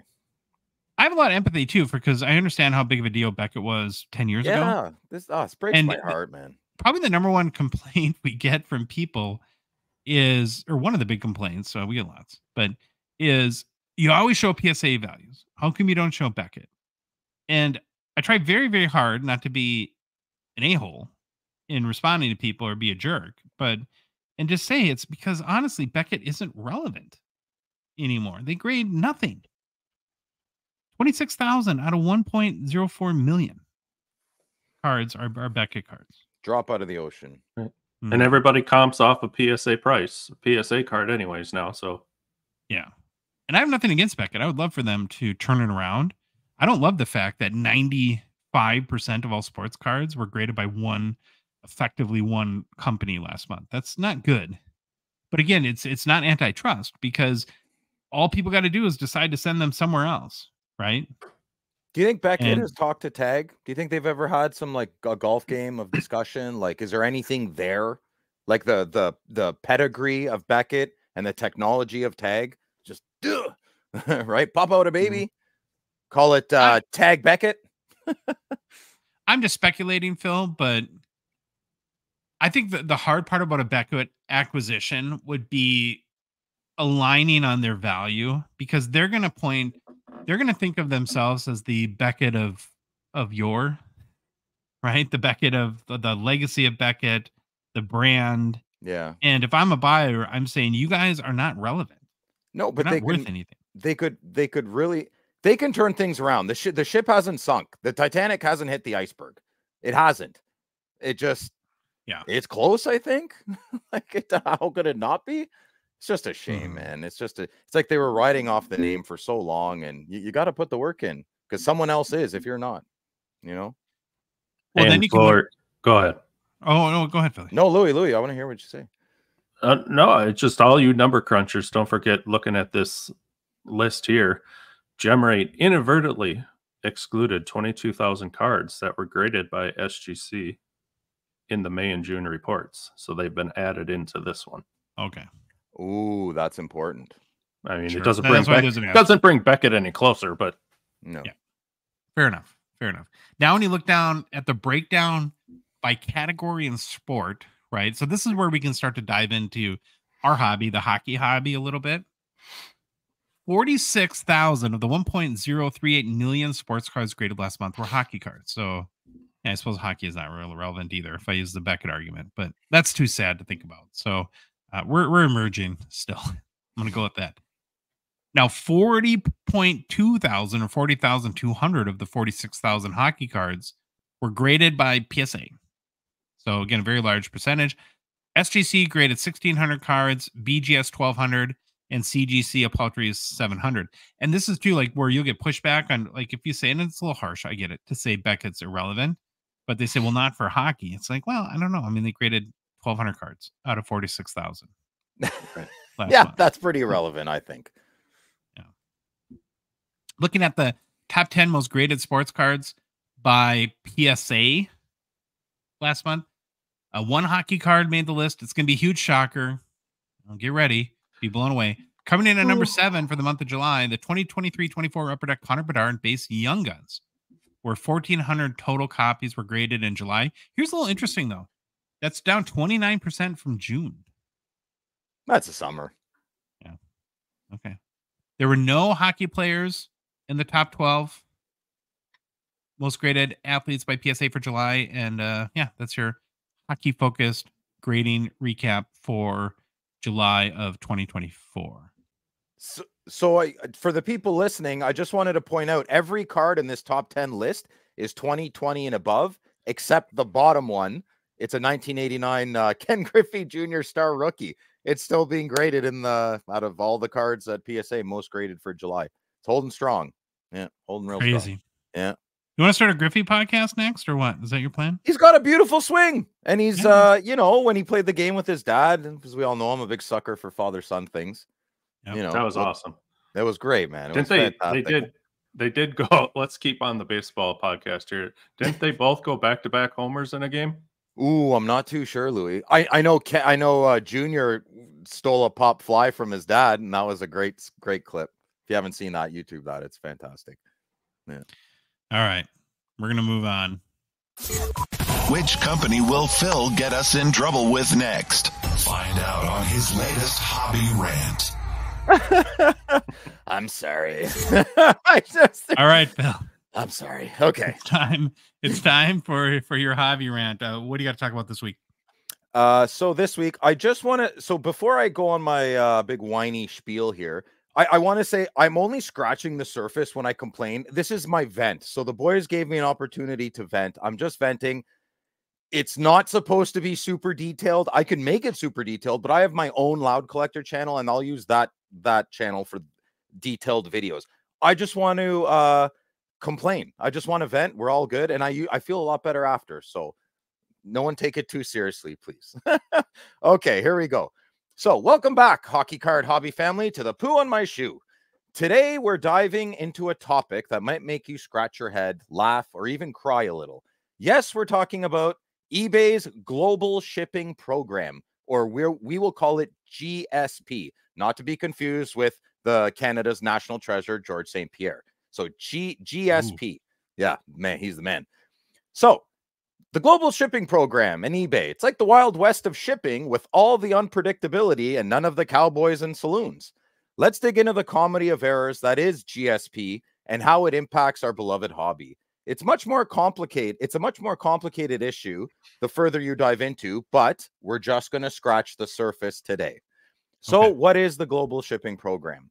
Imagine if your hockey card that you ordered took a sightseeing tour around North America before resting in your hands. That's basically it. eBay decided to handle international shipping by routing everything through a central hub and then some, and adding more extra steps just to keep things interesting. It initially sounds like a fantastic idea, simplifying customs, shipping, and international regulations, but the reality is a lot more complicated. For one, inefficient shipping routes. Picture this. You're a Canadian resident. buying a hockey card from America, expecting for it to come to Canada.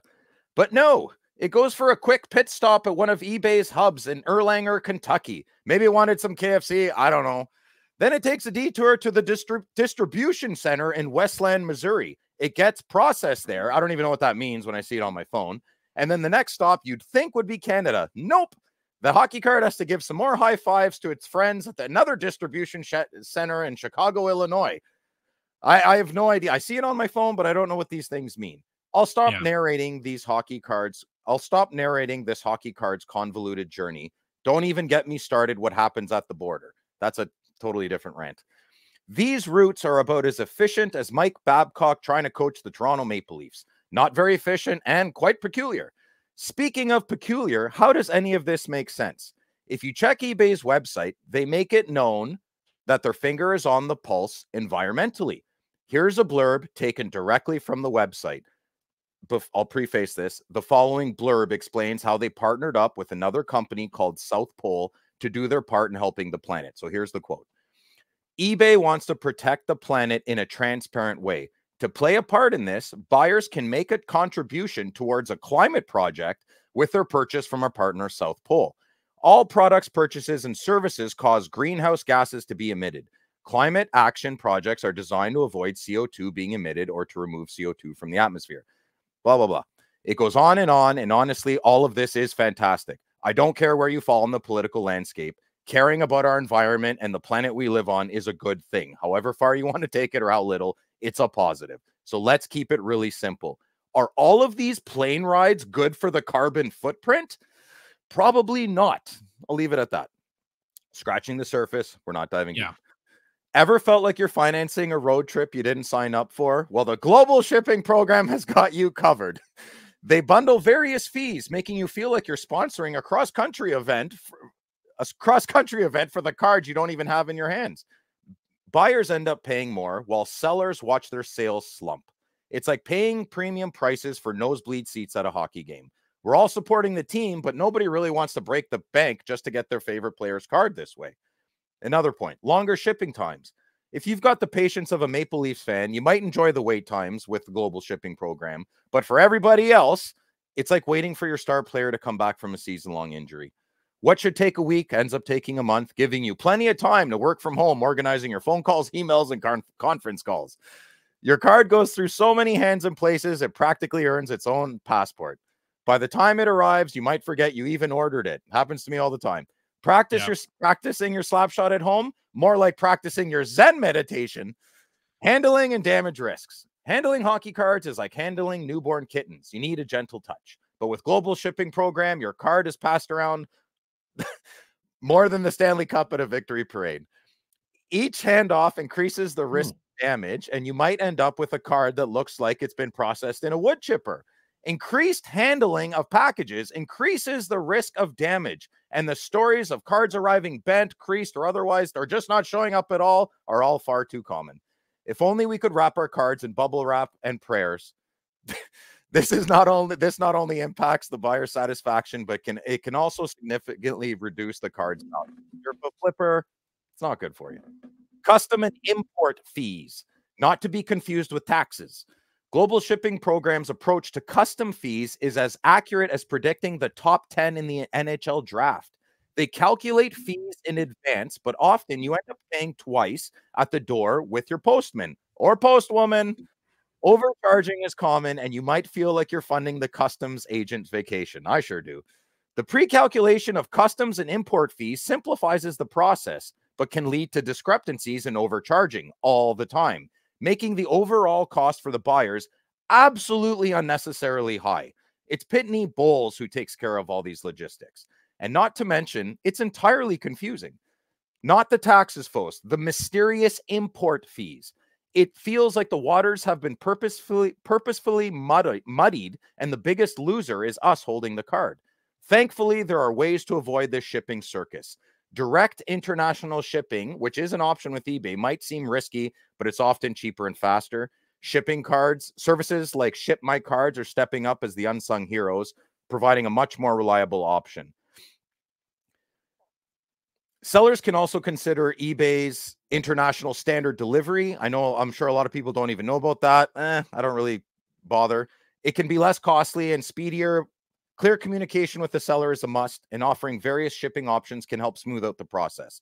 You miss 100% of the shots you don't take, says my buddy Wayne. So personally, I always reach out to the seller and see if a deal can be made otherwise. Is it risky? Yes. Is it against platform rules? Yes. Well, call me a cowboy then, because charity starts at home, folks. And I'm not the biggest fan of giving my money to 15 different buffer zones before the money actually gets to the seller and I receive the card. Too many middlemen. My personal favorite, though, My Card Post. Yes, I know they're a sponsor of the show, so I won't say too much. Just this. I don't have to sell it. It sells itself. Please go to the website and give it a shot. It's free to sign up, and it's very simple. Mark, the owner, is very in touch with sellers, and he's very in touch with buyers. He actually is one of us. No shill needed.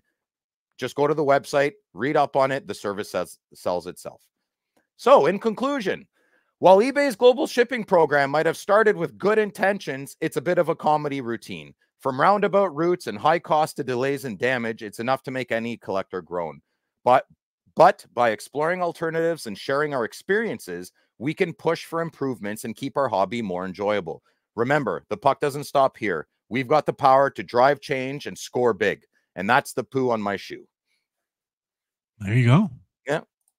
Good stuff. Yeah, it's the worst part of the hockey hobby. Yep. Is that if you're a basketball collector, you can write off, and you live in the US, you can write off Canada and say, I'm not going to deal with shipping between the US and Canada because 80% of the collectors are here anyways. Can't do that in hockey. And you can't do it on either side. And I agree with you that these shipping programs are so convoluted that in so many very highly paid smart people work at these companies that it's baffling as to what's going on. But the issue, and you know this too, is so much broader than even this. It's even using My Card Post. I had a sale of MCP the other day to so I go and make the sale, and it's a seller or a buyer in Winnipeg, which to us is like a few hours drive away. And to the point where we said this before a lot on our show, every Wild game, it's like half Winnipeg fans. Go to the post office, and it's always the same every time, right? How can I send this the cheapest with tracking? Because nobody wants to spend a lot of money. It's $17 to send one card to Winnipeg. A few hours. I can send it to Hawaii for like $5 here. And I know that we're different countries. I get that. But it's like, do we have to be that different? We're like 92% the same, aren't we? Yeah. And it's like, why do our countries not? Because it just prohibits commerce between Canada and the US by having, like, shouldn't there be like, hey, we're really good friends. It's not like we're shipping it. We get it. If you're going to send something to China, sure, it should be $50 because, you know, that makes sense, though, that you don't have to be like, well, it's more complicated than that. Well, China's the other side of the world. Okay. That probably is going to cost a little bit of money. You know, my biggest, it's just so frustrating to get, like, if I'm bidding on a card in the States and I get a great price on it. I mean, this happened to me. I complained in our group chat about 2-3 weeks ago. I got 2 cards in 1 week. One was $380, and they charged me the import fees I paid off of eBay were like $48 American. Then at the customs, I got charged over it was like $145. It's insane. So how much was the card? The card was $380, and I got charged $48 import fees. When it's all said and done, no tax. I got charged no tax. That's not what I'm complaining about. And I got charged. So that issue is with CBSA, our border as well. They made a mistake. I can always get my money back, and I always do. But I have to wait like 3 to 5 months, file a claim. My point is eBay, if you call them and say, can you please explain to me what the import charges are? You call 10 times in one day, you'll get 10 different answers. Sure. It's this Pitney Bowles merge that they did, or acquisition or something about 8-10 years ago. It has just, it's 8 managers for 1 employee. It's that type of thing going on. It's not efficient. And it's easy to complain about because, you know, a lot of people in offices are making some good coin, and I just want my hockey card. That's all I want. And if I can message a seller in California and I can get my card in literally 5 to 7 business days for a fourth of the price, I am going to message the seller on eBay every single time. It's not the right thing to do, Phil. You're using their, well, call me Craig, call me a cowboy then I'm different than you. But I am not paying that. These import fees are insane. Then I bought an $800 card off of eBay a couple of months ago. Whoop, right through, right to my door. Nothing at all. No import fees needed. The seller didn't take part of the program. I paid his shipping. I got lucky. I would have paid the tax on it. It slipped through. That's not what I'm complaining about. I'm complaining about eBay's import fees. It is gray. It is muddied. And until it goes away, it's I think it's silly. It definitely feels like you Canadians get the worst end of the deal. By far. Agreed. Yes. And the seller, don't think of just me as a buyer. Think of the seller. The seller is not making what he should. There's too many middlemen in this. And they cannot give you a straight answer. I'll leave you with this. Just Google Canada, eBay, import fees. You will thousands of forum threads, not hundreds, thousands. And it's just a redirect, right? It's a redirect. I mean, you're not even calling eBay. You're calling someone who's at home that just checks their emails from an eBay supervisor, right? It's true. You know that. There's no eBay office that they're all sitting in. Come on. Well, I'll go back to the intimidation thing too. Like, I remember, I think it took Troy a solid year and a half to get the confidence even to add Canada for shipping, because he just didn't want to deal with it. Really? Oh, it's so complicated. It's so annoying. Nobody wants to. And again, like, you brought up my card post. I'm glad you did, because they're excellent in conversation. I'll bring up another one, Slab Sharks. I can imagine that's a big part for you Canadians that consign with them, where you just give them your card, and if I buy it here in the US, it's not your problem to ship it to me. Yeah. You have them do it for you, and you don't have to go through all the stress and heartache and be overcharged or whatever could possibly happen in between. Yeah, but they're good opportunists. I find this Pitney Bowes eBay thing was an opportunity that failed their customer. It just failed. And they're hiding under we made it so easy for you. Yeah, I see car insurance commercials on TV too. They look beautiful, and they're not fun to deal with. So sometimes it's not what it seems, you know? I also feel like that there's got to be a huge opportunity if some company can figure out how to make it easy and reasonably affordable for people in the US and Canada to ship stuff back and forth. Yeah. That would be a grand slam business opportunity. I'm sure it's very complex, very hard. If eBay can't do it, that means it's probably pretty difficult, right? Even no matter, because they're all about what makes them the most money. And listen, the shipping issue between US and Canada certainly costs them money, because it makes people turn away from that type of commerce. But absolutely. It frustrates me to no end. Now, saying that, anyone listening could be like, well, dude, just stop buying American cards. Well, okay, fair. You're right. But it's my segment, and I complained about it, and I want to keep buying the cards. Hey, I'm guilty as charged. I'm in the boat with my card posts, and I don't do it to be a jerk, but I put, I don't know what, $20 to ship something to Canada, because I don't know what the heck it's going to cost. Yeah. And you're right, Lou. It's a false premise. Like, sometimes some of the answers I get, well, the import fees include some of the duty. No, wait a minute. No, they don't. No, they don't. What is a duty? A duty is like a tariff on an imported item into said country. Is that not what it is? Other than a poop? Yeah. Other than a poop. Duty on my shoe. But a duty is a tariff on an item imported to said country. I believe that's the definition. Okay, yeah. So if I'm prepaying the duty that eBay is saying, but it's very frustrating that you cannot get the straight answer. You just can't. And whoever Pitney is and Bowles, and that's when it all really got yucky. Before that, I was still kind of like, oh, that's expensive. Pitney Bowes is like a postage machine. Like, if you worked in an office and you didn't want to have stamps on hand, you would just have your send mailing out a lot. It's just like a postage mailing service like Shippo, or there's all these other services. What it is? I don't even know what it is. I just Anyway. They used to be machines, so you could print postage right from your office. Well, that's when all the problems happen. That's what I used to buy silver coins a lot too, and oh man, that's just what a nightmare. Yeah. All right, Phil. Good job. Thank Another you. important issue. I don't know what the answer is, but I sure as heck would love somebody to solve it.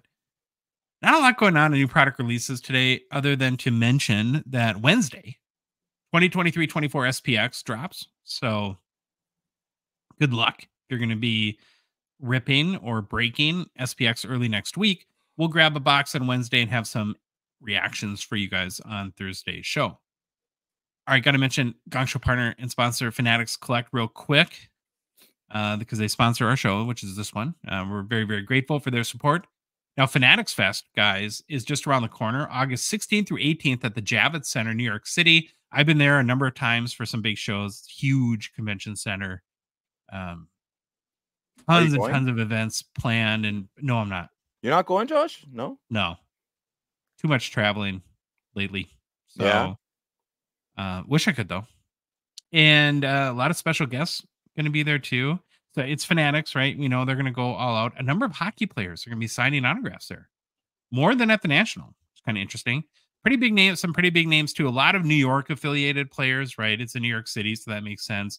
Should make fans in the Big Apple, I think, pretty happy. You got Henrik Lundqvist, Mike Richter, Ilya Sorokin, so some big-time goalies. Matt Rempe, who I'm sure will be pretty popular. Keandre Miller from Troy's Minnetonka High School will be there signing autos. And then one big NHL superstar, Phil. Get excited. Get excited, Phil. I'm excited. What's happening. Austin Matthews. Oh, come on. You tricked me. I just soiled myself. He'll be there signing Friday, the 16th of August. About $200 to get AM34 to sign either a rookie card or a non-rookie card. Of course, a big one for you, Phil. Have you bought your tickets already? You're gonna buy multiple? I want to see Ben Stiller. That's why I would go see. Yeah, do some Zoolander, get some Magnum. I asked around a little bit, and would love to get more feedback on this from anyone watching or listening who are Austin Matthews collectors. And what I was told in our Discord is that he doesn't sign a lot, like do any like private signings or anything like that. And so might be a unique opportunity if you're an AM34 guy. Do you know why he doesn't sign a lot? He insured his hands. So for hockey, he insured his hands. Yeah, so he can't. It's part of the stipulation. That's how special he is. Are you for real there? No, I'm totally kidding. It looks like he would, though. Yeah. Isotoner. Oh, is he going to get a cramp? He is a cramp. Kind of shows you, again, the pull of Fanatics, though. I mean, to me, that's a big-time guy to get to show up in New York City to do signing. That Michael Rubin, man, he pulls a lot of people into everything. Like, he was dragging around athletes all over the National, gets Tom Brady to go to local card shops to open packs with kids. It's crazy. You see him throw a baseball? Who? Michael Rubin? No, not good. Check it out. Okay. Probably wouldn't have let terrifying that would be, though. I always wonder, like, I would probably muff it too. I would just be so terrified. I'd be like Baba Louie on this show. Yeah. Nah, it's a different thing that's happening. It's like a mechanics thing. Anyways, who cares, man? That guy's a billionaire. It doesn't matter. Who cares if we can't throw one? Yeah. You can just pay people to throw for him. I do really wish I was going. I think we'll go next year for sure. Other couple quick things to mention on Fanatics Collect. Remember, the premiere auction begins Thursday. Can't wait to see what Grail type cards are always in the auction. So that's kind of fun every month to check out. And then also the current Fanatics Collect weekly auction is live as well. On Thursday's show, myself, Phil, that's you in the yellow shirt, and then Baba Louie, we're going to pick out each a favorite vintage of modern card to talk about as Troy will still be on vacation. Exciting. So looking forward to that conversation. All right, mailbag time. Sure. First question from X and Simon Holmes. He says, can you let Phil know Canadians don't pay taxes at checkout and then again at the border for American eBay purchases? I know he's mentioned it a few times. Here's my most recent purchase from the U.S. No taxes charged. I think he included his receipt for you to look at. So just to prove it to you. So what's going on here? You explain. Listen. I understand. So there's a lot going. Can you put the question back up, Louis? I'm sorry. Yeah, thank you. So there's a lot going on. So remember I mentioned I bought a card and it just came right to my door and I didn't have to pay any taxes, right? It slipped through. I'm aware. Sometimes I go on rants and I talk a lot and it's silly. I probably said the wrong thing. I know when you buy a card from an American, there's no tax on it. I think I just replaced the wrong words, and I know words are very important, but I feel like I'm talking with friends when we're doing the podcast. So I do apologize. You are absolutely correct. And I do see that you weren't charged taxes either. But you also know, Simon, sometimes you are. Sometimes they do stop it at the border, and you do have to pay it at the post office. You do. So of course, PayPal didn't charge the taxes on here. But if CBSA, Canadian Border Services Agency, caught it at the border, you would have to pay taxes by the time you got the card. I order about 100 cards a year. It's hit and miss. It's hit and miss. My rants are about import fees from eBay. Sometimes they get squished together, and I apologize for that. Louis, there's a lot of Canada, eBay, Canada import hobby tax drama. It's a big. I'm glad we don't have to deal with this. No, me too. I couldn't deal with it. Phil can't even figure it out. So no, so I just pay it, and that's it. But I happen to be on this podcast with my friends, and you gave me an opportunity to blah blah blah. So I did. Seems like you just have to eat a lot of crap from fees and all that stuff to be in this hobby there. So isn't that being an adult? 90% of being an adult is whispering under your breath, "Oh, this sucks." Next one, Discord, Ripper Magoo. Should we rename this the Junk Rookie Era? I don't know if I agree with that. I still think it's the Junk Variety area. I think there's about the same amount of rookies. Upper Deck's pretty consistent with the 50 to 100 rookies every year. And some years have better rookies than others, but it's the amount of unique cards that they're producing that is going up at a pretty rapid rate. And so that's why I call it the Junk Variety Era. But I can get an argument around Junk Rookie Era. What do you guys think? It's got to be a junk variety, as I was pondering this, each set's going to have its expected, it's expected to have its rookies in that set, and you're most likely going to get the inserts and parallels that coincide with bringing that count up. So it doesn't matter who it is, but that's going to bring like a stumble, bring the count up, and that's the name of the game, now. Mm-hmm. What do you think, Phil? I love how you, as far as I'm concerned, Josh Madigan coined the phrase junk wax era. So I would just put a little subset underneath, little dash, and include junk rookie era. I don't know if I didn't coin the phrase junk wax era. You junk didn't? Variety. Junk variety. I'm sorry. Junk variety. Yes, I apologize. I don't know if Ripper Magoo means like the players aren't as good this time round, or does he mean like is he mean upper deck is adding more rookies than they normally would? Because I think they've always done the same amount. I think he's going off like flooding the market with so many rookie cards. Oh, maybe, but I've never noticed. Yeah, but each set needs to have its specific rookies in it. So, yeah, of course. But it always has. No? Right. Okay. Facebook, Ryan Klin. He said, we know that Troy's PC is Pecorine. Who do you PC, Josh? That's a great question. When I figure that out, Ryan, I'll let you know. No, I don't know. I'm a little more, what's it called? What's the word? All over the place. Scatterbrained? Well, that's abstract in my collecting, maybe a little bit. There's guys I like. I like Kirill the Thrill, of course. Dollar Bill Kirill, Draisaitl, Pavel Datsyuk, Pavel Bure. And they're just cool cards in general. You got a little small but mighty Gretzky collection, don't you? Yeah, some Gretzky stuff too. Yeah. Don't play it down. You got some good stuff. Well, everybody that collects hockey collects Gretzky, right? I mean, it's like a law. Yeah, I think. Yeah. Hey, side note on this one then. Yeah. How many cards of one guy do you have to call it UPC that guy? Oh. I'd say more than 50. Oh, I was going to say more than 50% of your collection, but that's silly. That's not fair.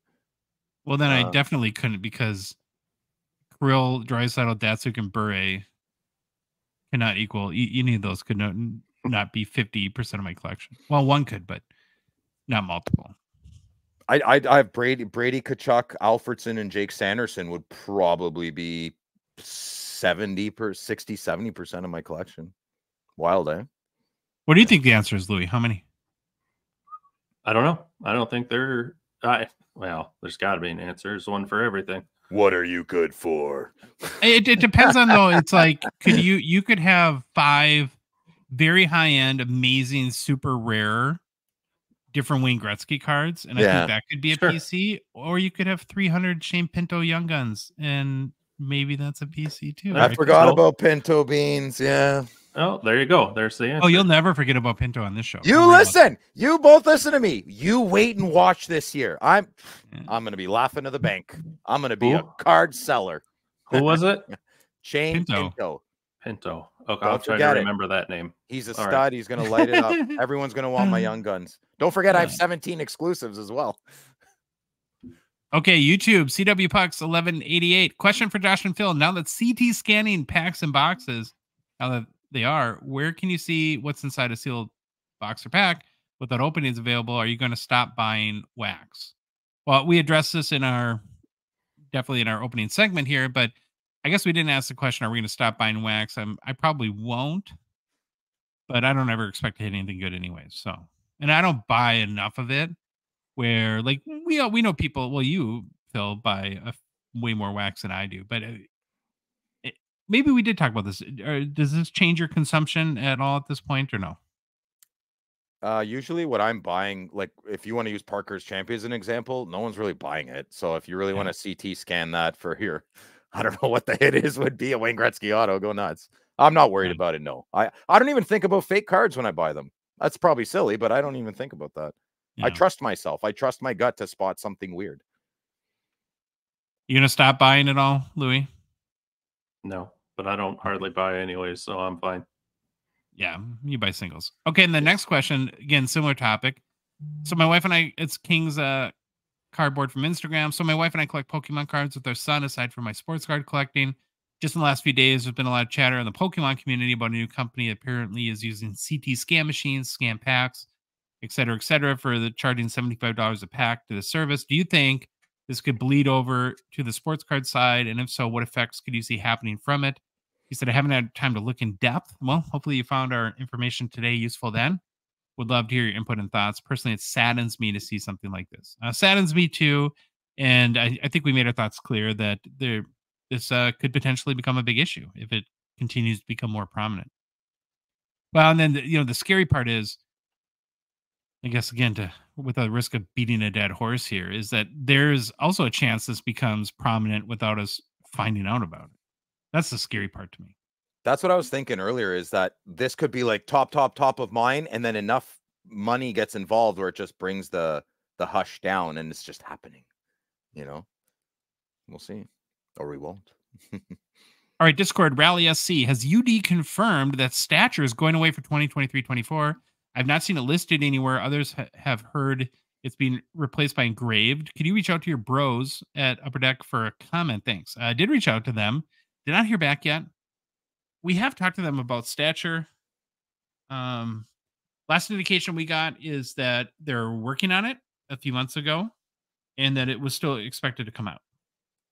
I have not heard from them the replacement by Engraved thing. Engraved was always planned to come out this year, and Stature was planned to come out as well. So I don't think that was a conscious plan. That's all I feel comfortable sharing at this point. So. Instagram, Kevin B. Smith.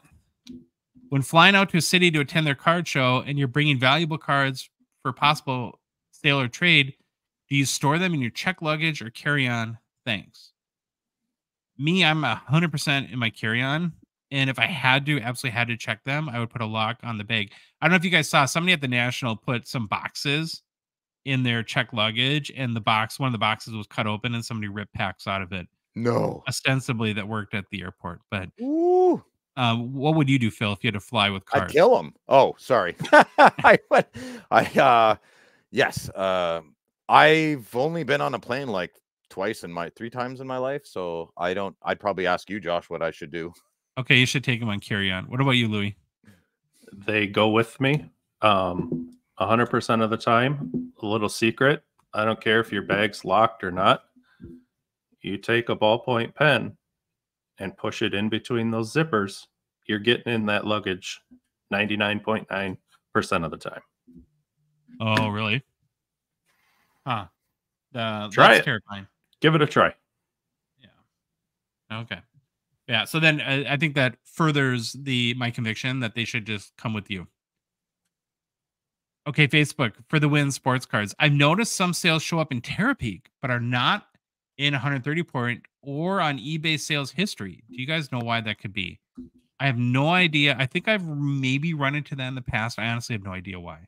And the weird part is I know that like market movers or card ladder or 130 point don't catch every sale at times because there could be API issues that prevent stuff from being passed from eBay into those platforms. But to have something not in eBay sales history that would be on Terapeak, that would seem awfully strange to me.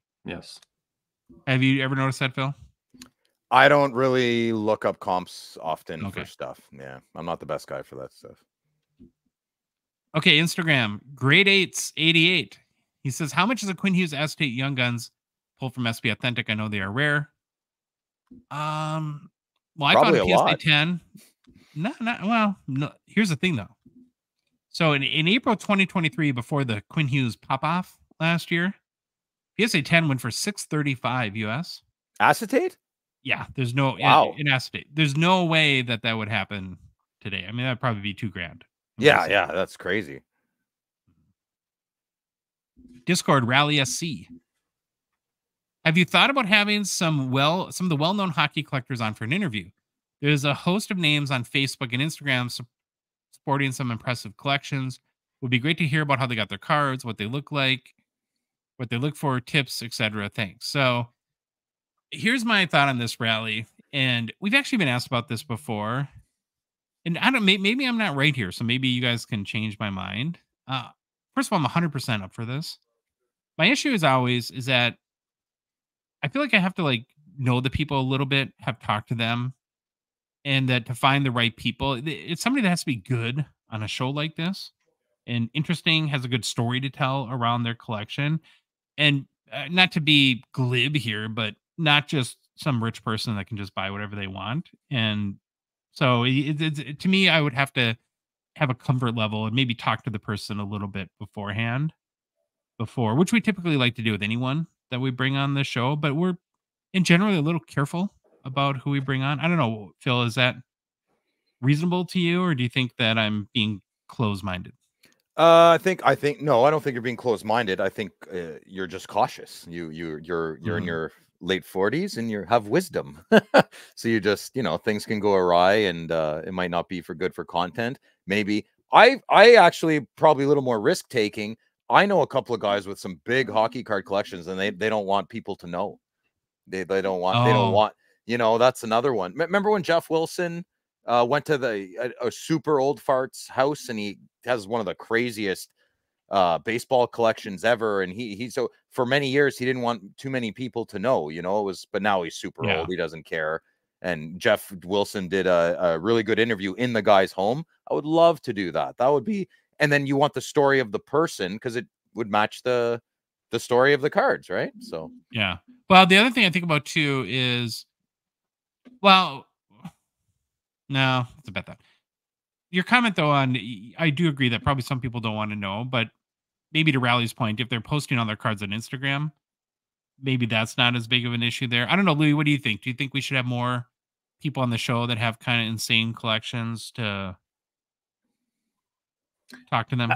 I don't think it really matters. I mean, if you find the right person that's the right fit for the show, sure. But like you just said, most of them have a lot of their stuff on Instagram or somewhere on social media where you can see it anyways. Well, if anyone has any suggestions or wants to connect us with people, and like I said, if they have the right story, would love to help to talk to them because it would be interested to learn about some incredible collections as well. I'll drive far in Ontario. If anyone, I'm off for 3 months every winter. I'll make a road trip and come to your house. We'll make a whole day out of it. Eat tuna fish sandwiches or something like that with them. I love sandwiches. Yeah, all sandwiches are great. Anne Murray didn't lie. Sandwiches are beautiful. You guys watch Dune again together or something? Dune? Yeah. I watched Dune too. I loved it, but it just, Paul's such a loser. I didn't know you. Anyway, sorry. Hockey Card Podcast. Wait, stop. We got it. Now you got me on Dune. For a guy who has the attention span of a gnat, how do you sit through Dune? That's like the slow moving movie ever. Like cinematic masterpiece. Okay, so you're just like into the scenery? Is that the? I have a 77-inch OLED. I got a Oh, yeah. there you go. I don't move at all. It's when I'm talking, I get excited. Hey, visually and audio wise, man, it's a great show. Masterpiece. It's perfect. Just too slow for me. Okay, where are we? We'll go here. Sebastian Engelhardt. What are your top 3 rookie cards not named Young Guns, Cup RPA, or Future Watch Auto? Louis, you want to go first? Sure. I dig Parkhurst rookies, specifically 0506. Yep. Stature rookie autos and patches. And then probably could almost be my first Bowman's Best rookie refractors. Ooh. Those are cool. Now, it's interesting because not that you didn't do it wrong too, but this kind of highlights both ways you could take this question. Because I sort of took the perspective of what are the best like today's cards that you can get from that. No, again, you didn't do it wrong. I think it's just how you interpret the question. So I'm kind of glad you gave your answer. I went off of what are my top 3 rookie cards. Oh yeah, there you go. I think you did it wrong. Louis. Ooh, oh, thanks, buddy. Those are haters.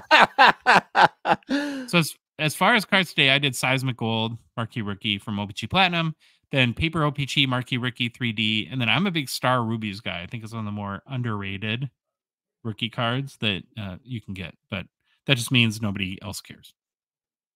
Phil, I had to look them up. What are your top 3 rookie cards not named Young Guns, Cup RPA, or Future Watch Auto? Off the top of my head, I like I'll do it the way Louis thought of it. I like the old rated rookies. They're funny. And then now I would go exquisite rookie autograph. Yeah. Oh, there you go. Yeah. Okay. Exquisite. Instagram, Mobits, aye. Says money's no object. Well, Troy's not here. Top 5 hobby boxes of all time you'd love to rip. Oof. I went with 0506 the Cup. I'm pretty like vanilla ice cream here, I think. 1516 the Cup. 0506 SPA. 1516 OPG Platinum. And then Phil, you're gonna love me for this one. 98 Topps Chrome. Attaboy. Love That's Topps good. Chrome. All right, Baba Booey, what did you pick? All right, Baba Louie, I'm sorry. I think I matched a couple of years, but 0506 the Cup. Then I went off to 1920 Stature. I'll take any Stature, really. 1516 the Cup. 98-99 Bowman's Best for those atomic refractors, and then 95-96 Bowman Best for more refractors. Nice. I might have a correction for you here because I think I learned this with that box that I bought when I was with you when we were at that place, Ultimate. Oh, yeah. I think Bowman's Best were just in Bowman. I don't know if Bowman, I could be wrong there. We'll have to look that up though. Like if the refractors are included in, I don't think there's a Bowman's Best specific release. Well, okay, Bowman's. Sorry, Bowman's. Or was it Bowman, or was it Topps? I don't know. I ran this off the top of my head, just thinking back. So, well, I just opened a box. Why am I blanking? I don't know. Okay, but Phil, do you have money's no object? What are top 5 hobby boxes all time you'd want to rip? Same as you. I missed the question. Sorry, in our notes. 0506 the Cup. I mean that of course. Yeah. I'm a huge 98-99 OPG Chrome guy. I mean, I have 8 boxes unopened that I'm just staring at. How do you do that? I just don't. I don't know. It's self-discipline. Ooh. What else? I can't think of anything, man. Those are the only 2 boxes. Yeah, I'm not anything 1819 from Brady's year. Oh, money's no object, so I want to be strategic. I want to make more money, right? Wow. I don't know. You're not going to make money opening anything. You just don't have to worry about how much you're spending, I think. Oh, okay. Well, then 1819 the Cup. I'd want to get as much Brady rookie cards as I could. Okay. All right. Instagram Maniac Hockey Cards. Not a great question. Well, kind of a question, but more of a suggestion. A really good one, too. What about doing the Mount Rushmore of hockey cards for each team? This sounds like a fantastic off-season content bit that can last multiple shows. You're brilliant, Maniac. You're hired. Mm-hmm. Yeah. I could see us doing this. You guys like this idea? Love it. It's good. All right, there we go. Podcast fan mail. Do I want to explain this where it comes? Okay. There's a new feature that I turned on for the podcast app that allows people to text a number and send us messages. And somebody did it. So it's kind of cool. A guy named Hanif, who says, I enjoy collecting base cards, especially players from my favorite team, the Vancouver Canucks. It seems that base cards are becoming less and less relevant in the hobby. What is your take on the future of base cards in the hobby? Louis, you're a big base card guy, so let's let you lead this one out. I love base cards. No, they'll never die, although they will probably be the last kid picked at kickball, if you know what I mean. No, nobody's looking for them.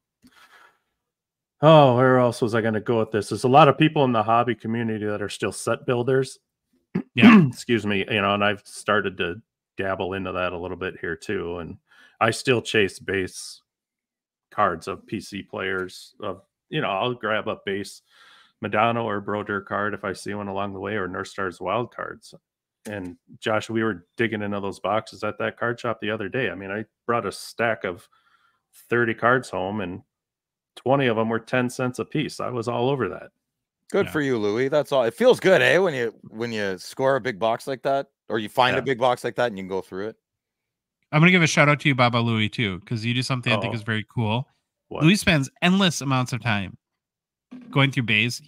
I offload all the base from all the boxes we open here to you. I've sent truckloads of base home with Louis, and what he does, Phil, I don't know if you even know this, is he sorts through them, puts them in like little packs with like teams or good players, and then we have a lot of youth hockey players around here and gives them out to kids at the hockey rink. Amazing. Which is awesome. So big kudos to you there, Louis. It's fun. Thank you.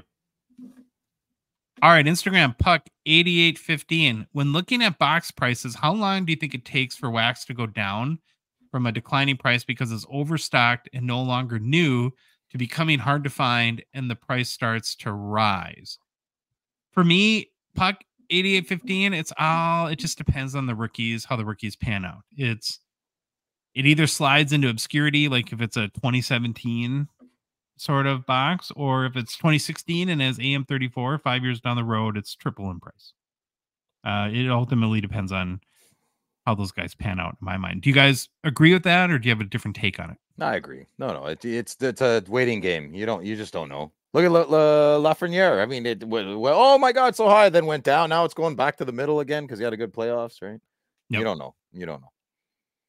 You got to take, Louis. Yeah, I did a little bit of thinking this and on all the ups and downs, and I saw it only go into a decline if the set loses popularity. There's no more market demand for it. And then on the flip side, as he asked, over time, as the unopened boxes are opened or taken off the shelf, the market and the remaining supply obviously diminishes. You'll find popular sets, over time then should tend to have a gradual price increase, I would think. Yeah. Well, another point I could throw in here too, and I've thought about this a little bit, just because we buy boxes for every release right when they come out, and then we follow wax prices a little bit too. I think a strategy to get pretty cheap wax overall, it's not going to work 100% of the time, is if you just adjusted your release calendar mentally like 3 months ahead of Upper Deck and just said, okay, if Credentials comes out on August 1st, I'm going to buy it November 1st and probably get it for half of what people spend on August 1st. And if you just did that every week when a new set comes out, again, you're not satisfying that sort of immediacy, right, and excitement of participating in a brand new release, but you're spending way less money to get the same boxes, because track that a little bit and you'll find that you wait 3 months, you're typically not going to spend nearly what it was 90 days prior. So you're saying I spent too much money when I bought the first Connor Bedard Young Guns PSA 10? Yeah, you did. Oh, yeah, okay. I should have waited. Waited. Okay. Should have waited. Got it. Instagram Cards AH. Do you think international play has effect on card values? So my gut reaction was no, but then I thought about this and I'm like, no, I actually think it does. And I thought of a couple examples. Do you guys remember, it was, I think 2 years ago now, right before the start of the season, when, because of COVID still, they had like the World Junior schedule was kind of off from when it typically is. And Mason McTavish like lit it up for Team Canada in August or something like that, and created a huge amount of momentum going into his rookie year with the Ducks. And then he wasn't that awesome. He wasn't horrible, but that definitely affected his hobby momentum and values, I think, coming into the season. And then I also think like Bedard is another example when you had that 2-year run up before he was drafted, and he was not only crushing it in the WHL, but also for Team Canada and World Juniors and stuff like that, was putting up some pretty epic performances, which only, I think, built the hype.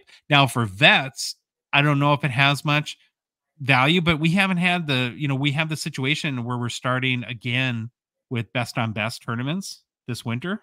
Yeah. And heading up into the next Winter Olympics. So I think we'll have to see how that part plays out more. But I think for prospects, it can have an impact. What do you guys think? Yeah, prospects. I'm still a little. I think Bedard and McTavish are even a bit of outliers. Like, I can't think of any examples, but I agree with you, but not to the extent of your confidence in saying it. Yeah, it's probably not a rule of thumb, but maybe in specific instances. Yeah, yeah. What do you think, Louis? The World Juniors is a good thing if you're paying attention to it, to get an idea of what's coming for the rookies or the younger guys. I don't, like Josh, like you said, I don't think it has an impact on the veterans as much, but we get bombarded by so much stuff in the CHL because of our wonderful neighbors to the north. And then I think it takes us to talk about them. Yeah. Or other shows to to bring it to a level where people understand what these kids are doing. And tough question to ask. I was just going to say, tough question to ask a largely US based podcast too, where the World Juniors are really insignificant here typically, unless the most diehard hockey fans. There's not, like, I remember being at the expo a couple of times, like at Jack Astor's with Troy Phil, and the World Juniors are on and people are glued to it. Yeah. At the not here at all. Like, really? No, don't even know they happened until 2 months later. Kidding. It used to be even bigger, Josh. Like when Jerome Nagilna and Manny Legacy, I mean, that's the 90s, but sure, it was huge. It's just taking a big backseat to a lot of things, but the people that are still interested in it will make a big effort to watch it. And that's still a lot of us. Yeah. For Max, Joshua Wong asked a really good question. He said, would love to know whose careers you would have loved to see played out fully because they were cut short due to injury or other reasons. So if you can't pick one, you can do a top 3. Well, I did 3, and I think you did 2, Louis. So I did Mike Bossy, who's probably maybe the most obvious one, I would think, because of his knee issues. Bobby Orr, to some extent, with was a knee or back or both, I can't remember. And then Eric Lindros with the head issues. But I didn't go real deep there. I kind of picked the obvious ones. Louis, you picked some different ones, so. I did. I went after Lemieux. I'd like to have seen him gone on a little longer, but after 2 back surgeries, and then he was dealing with that Hodgkin's lymphoma issue. I think radiation, killed him up. Well, poor choice of words, slowed him down. Bure, I would have loved to have seen to keep going, but with his knees, that went away. And then probably the worst story, I think this guy would have been amazing, and hardly any time in the league, would be Vlad Konstantinov with that limo crash. Anybody come to your mind, Phil? Good selection. Lindros immediately. Just he's every time this discussion comes, it's just Lindros. He did not reach his ceiling. Facebook, Philip Doring says, hey guys, I'm a passionate collector from Germany. My friends and I were just wondering, is it possible that a monster card could be drawn in Germany or Europe? We've heard that the boxes with the really rare cards might not even make it to Germany or Europe. After all, we all know the most valuable cards are drawn in North America, the US and Canada. We totally get that the market in North America, especially when it comes to hockey cards, is way bigger than in Germany.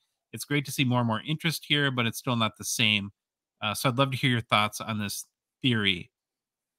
I understand, Phil. I don't think it's if I had to guess, it's that there's just more boxes open in the US and Canada and North America. And so you're seeing more of the hits here. I know like big cards have been open in Asia as an example. And so I would, if they can be open there, I think they can be opened in Germany too. Either of you have any other opinions on this? You stole my thunder right there, though. I said the same thing. I just think due to the volume of dealers and collectors here, you're just gonna, in hobbyists, you're gonna see the chances of a banger being pulled more often than over the pond, probably. And honestly, I would think Upper Deck. Sorry, Phil, I'll let you talk in a second, but I just thought of this, that if Upper Deck was smart, they would almost do the opposite. They would, to try to grow in other markets, right? Seed some boxes with some bangers there to get people excited in those communities. What do you think, though, Phil? Didn't the Bedard Black Diamond 101 get pulled in Asia? Yeah, I think so. Yeah, there you go. That's good. Yeah. Okay. Facebook, Dave Preston, he has a little kind of a message for us, and then he had a question. So I'll read the message first. He said, first part of this is not necessarily mailbag, but wanted to tell you guys that card shows around Boston, Massachusetts do have lots of hockey. My 10-year-old son is now hooked on cards because of going to these shows. Cardboard Promotions put on great shows at hotels and malls, always have great ex-player signing. Recently, we've had Marcel Dion, Dennis Maruk, Rick Middleton. Coming up, we have Grant Fuhr, Jerry Cheevers, and Terry O'Reilly coming to Boston. He says, come to Boston, guys, home of the Terriers. Would love to go back to Boston. So we just have to find the right opportunity, and would love to go there. Now his question. You said, if you could shoot on any NHL goalie in history, who would it be? Who would your defenseman partner be? And which two players would you want to play with up front? Keep up the great work. So you want to go here first, Louis? Who do you want to shoot against? Sure. I would take my PC guy, Broder. He would be my goalie. Great guy. I got to have a conversation with him while his son was playing in Shattuck. About, 20 minutes south of us. Yep. My D partner would be Nicklas Lindstrom. And now, would you want to be D partners with Nicklas Lidstrom, Niklas or Nicklas? Nik. Okay, good. Was that a test? No, they for like 2 years they alternated the spelling on every hockey card. I was trying to be funny. I know I'm not good at it, but I'll keep trying. I don't have a button bar, so sorry. Up front, I would take Stevie Y and Pavel Bure. Ooh. So I'd like to shoot on Patrick Waugh. I think I would trash talk him, and then just to get dummied by him, he'd probably beat the dog snot out of me. So I picked Lidstrom too as my defensive partner. And then line mates, I'd probably go with Wayne and Mario, right? You know, love to show those two guys a thing or two, help them be better pros. Both have decent potential. They do. Who would you love to shoot on if you could shoot on any NHL goalie, Phil? Patrick Waugh, all the way. He's my guy. Okay. Yeah, I know. I have, and then go ahead. Okay, if you play defense, who would your defensive partner be? No, I'd have to. Jake Sanderson. No. Well, he'd outskate me nonstop. No, I'm a classic guy. I'd love to play with Bobby Orr. I mean, why not? Okay. I know I don't have better answers. And then if you played a forward, who would you want your line mates to be? Bobby Smith and Larry Robinson. Oh, okay. Here's there you go. To you. Yeah. Oh, okay. Different show. Last question. We made it. Discord, Ojibwe86. My favorite hockey commercials were the Pond of Dreams, and McDonald's commercial was Matt Sundin and Wayne Gretzky. I'd like to know what your favorite hockey commercials are. So we've probably not in a while, but we've mentioned this before, but the Minnesota Wild, who I don't know what firm they work with, what advertising company, what agency it is. They do this series. It's Not Weird, It's Wild. And they're almost all brilliant. I wish the NHL and Upper Deck would hire whoever they work with to do their commercials. There honestly are like 20 they have ones that are funny and cute with Kaprizov and good buddy Norwegian Matt Zuccarello. They have the Marcus Foligno, whose nickname is Moose. He's coming out of the water like in the middle of summer. It's brilliant.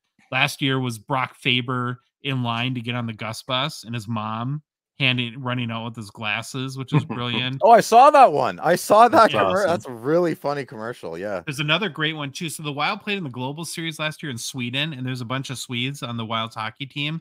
They did an awesome one with all like the Swedish players doing Swedish things. Did you see that one, Louis? Sure did. Yeah, they're just amazing. So I have to go with it's not weird, it's wild. What about you, Louis? Same thing, honestly, because that's all I can remember. I know there was some more commercials back in the day with Wayne and whoever, but these wild, whatever, what are they called again? It's not weird, it's wild. Give that guy a raise, whoever started that. Jeez. Oh, they're awesome. Do you have any commercials that come to your mind, Phil? Absolutely. I have two right away. The old Ovechkin and Crosby when they first came into the league, and they had those little competing commercials, and at the end of them, Crosby would always go, Ovechkin. You don't remember those? You didn't see those? Oh my God, they're fantastic. Yeah, I think there's three or four. And at the end of them, Ovechkin always kind of bests Crosby, and at the end, Crosby goes, Ovechkin. What were the commercials for? I think they were Sports Center, or maybe promoting the NHL. I think it might have been promoting the NHL. I'm not sure. And then immediately the one that comes to mind is the Boston Bruins. I believe it's a guy and a girl holding a beer at a hockey game, and the girl's wearing a Habs jersey, and the guy's wearing a Bruins jersey, and they're smiling and having like a romantic moment at a hockey game. And he turns around, there's a bear, and the bear's just staring at the Bruins jersey kid, being like, "You can't stand with her." He throws the beer down, he dummies him. Isn't that that you can't date anybody within the division? Yeah, he jerseys them too. It's hilarious. Yeah, I love awesome. that stuff. Really funny. Yeah. Great question. Thank you, Ojibwe. 86. That's awesome. All right. Personal pickups time. Phil, we're gonna go with you first. So what's your another pretty card. Well, I'm a little worried. I sent Louis my second card, and he said he can't show it because he's all upset. So we'll talk about my first card, Alexander Barkov, Sasha Barkov. This card was held at customs for a while. I thought it was gone. I messaged the seller. He was really good. He contacted eBay. I said, hey, man, there's not much I can do either. And then the card just showed up in my house one day. So here we go. Sasha Barkov, exquisite autograph patch. It's not a rookie card, but it is a game-used patch. And it's 2021, right? And these came from Ice. I don't know. I'm not good at that stuff. That's why I think these are Ice. Maybe. Yeah? I don't know. Well, Josh, you're the numbers guy. Oh, I failed you. I know. I just like the card, so I bought it. Pretty good price on it too. I don't remember what I paid, but it wasn't a lot. Louis. So are you collecting like the set of these, or just no, you get your hand just on, the design? Yeah, that's why I don't know the years. It's like, oh, that's from 1718. I'm like, yeah, I don't know, maybe. I'm not trying to finish any master set. I just want beautiful, exquisite auto or rookie patches. Well, you know what this is, though? This is no matter what hockey set they came from or what release year, it's the 03-04 exquisite tribute rookie. So it's basically the LeBron James rookie card. Yes. Because exquisite was not a hockey set in 03, it was a basketball set. Yeah. And that Carvin Chung is the guy that Carvin referenced earlier that made it. So all right, Louis. Sometimes being a producer, you have to do things you don't love. Thank you, Louis. I know this was hard for you. No, you know what? It's not. It's beautiful, and I'm so glad you have it. Thank you, Louis. That's awesome. I appreciate it. I want other people to enjoy the Medano. I think a lot of people enjoyed Medano. Don't say Medano. It's not Medano. It's Medano. It's Medano. Medano. I'm pretty sure Louis is going to drug you at the expo and steal this. Maybe Monsanto. Okay, so what you're looking at is an exquisite autograph, not a patch, of Mike Madano. Is that how you want me to say it? I'm joking. I'm joking. I know. I'm sorry. I'm joking. Madano. And it's just Phil. I don't know if you've followed the show for years. We say names correctly here, and that's kind of our thing. So you got to fill it in. It's the Caucasian names I struggle with. You know. Yeah. I know. So it's just a beautiful card. I got it super cheap, and add it to the collection. What do you mean by super cheap? No, I'm interested. Under $200. Yeah, Canadian? Maybe even under $100 Canadian. They're not that expensive. So Louis, under $100 Canadian as a Madano PC guy, is that a good value? Yep. We'll Okay. say around 100 What? Canadian when it's all said and done. Around. A little more, a little less, maybe. I know what he paid. I'd pay for it. Okay. Let's just go with that. Okay, Louis, your turn. Oh, here, something different. Oh, look at this beauty. Nice card. And the auto's still good. I can't believe it. 2019-20 stature Madonna auto. That's a thing of beauty, isn't it? Why would the auto not be good, Louis? First year stature, is that why? First year stature, the Yeah. auto's bubbled a lot. Yeah. It's a bubbling thing. And then 2020 stature, there's a lot of surface scratches. Ooh, So you have to be didn't really know that. careful buying those years. By 2021, they, I think, ironed a lot of that stuff out. Dialed in, is the term. They dialed Yep. it in. You're right, though. And That's then- a very crisp 2019 stature auto. Yeah, I was kind of being picky there. And then last but not least, 2011-12 Panini Domination Koivu patch out of 25. Domination. Miku Us. Koivu. There we go. Yeah. Do you guys like Yeah. that jersey? I love that Minnesota Wild jersey. Oh, Yeah. What? What? It looks like a baseball jersey a little bit. yeah. I just don't like the Wild's colors. I'm You don't like green? That's my favorite color. That- What's your favorite color, Josh? North Star's green. So green is your favorite color, but you just said I No. don't like the green. I like the North Star's color. I'll never get over being bitter that our team was stolen from us. And I don't love the Wild have Christmas colors. That's what I just don't like about it. I love Christmas. I love Christmas too, just not in my hockey jersey. All right. Louis, you're not as bothered though as me, are you? As long as see, I love this jersey, and I wish maybe they would just flip that same sweater to white. I'm not a fan of the big old bear doohickey on the chest. Put them on the shoulders. You can keep it, but put them on the shoulders as shoulder patches. Did you like the red one with the circle patch? No, I started a bonfire with that one once. Isn't it a wolf? A wolf on the? It's a bear. Is it a That's wolf? something. color? I just found out it was an animal like a month ago, and this team's been here 20 years. Yeah, This I is my watched team, that so- episode. I was laughing. So I'm not the one to ask there. All right, All right, boys, we did it. that's Under it. 3 hours. Wow, Woo. major accomplishment.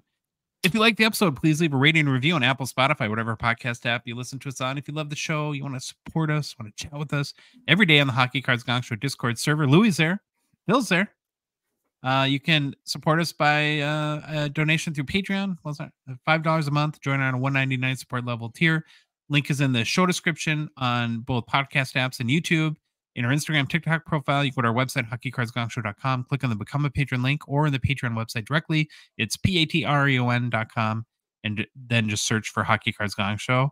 Louis, you might know this, but we are on social media. Follow us on Instagram, Facebook, TikTok, Twitter, and YouTube. And boys, the Hockey Cards Gong Show podcast is a production of Dollar Box Ventures LLC. Have an awesome start to your week. We cannot wait to be back and chat with you all again on Thursday. Bye.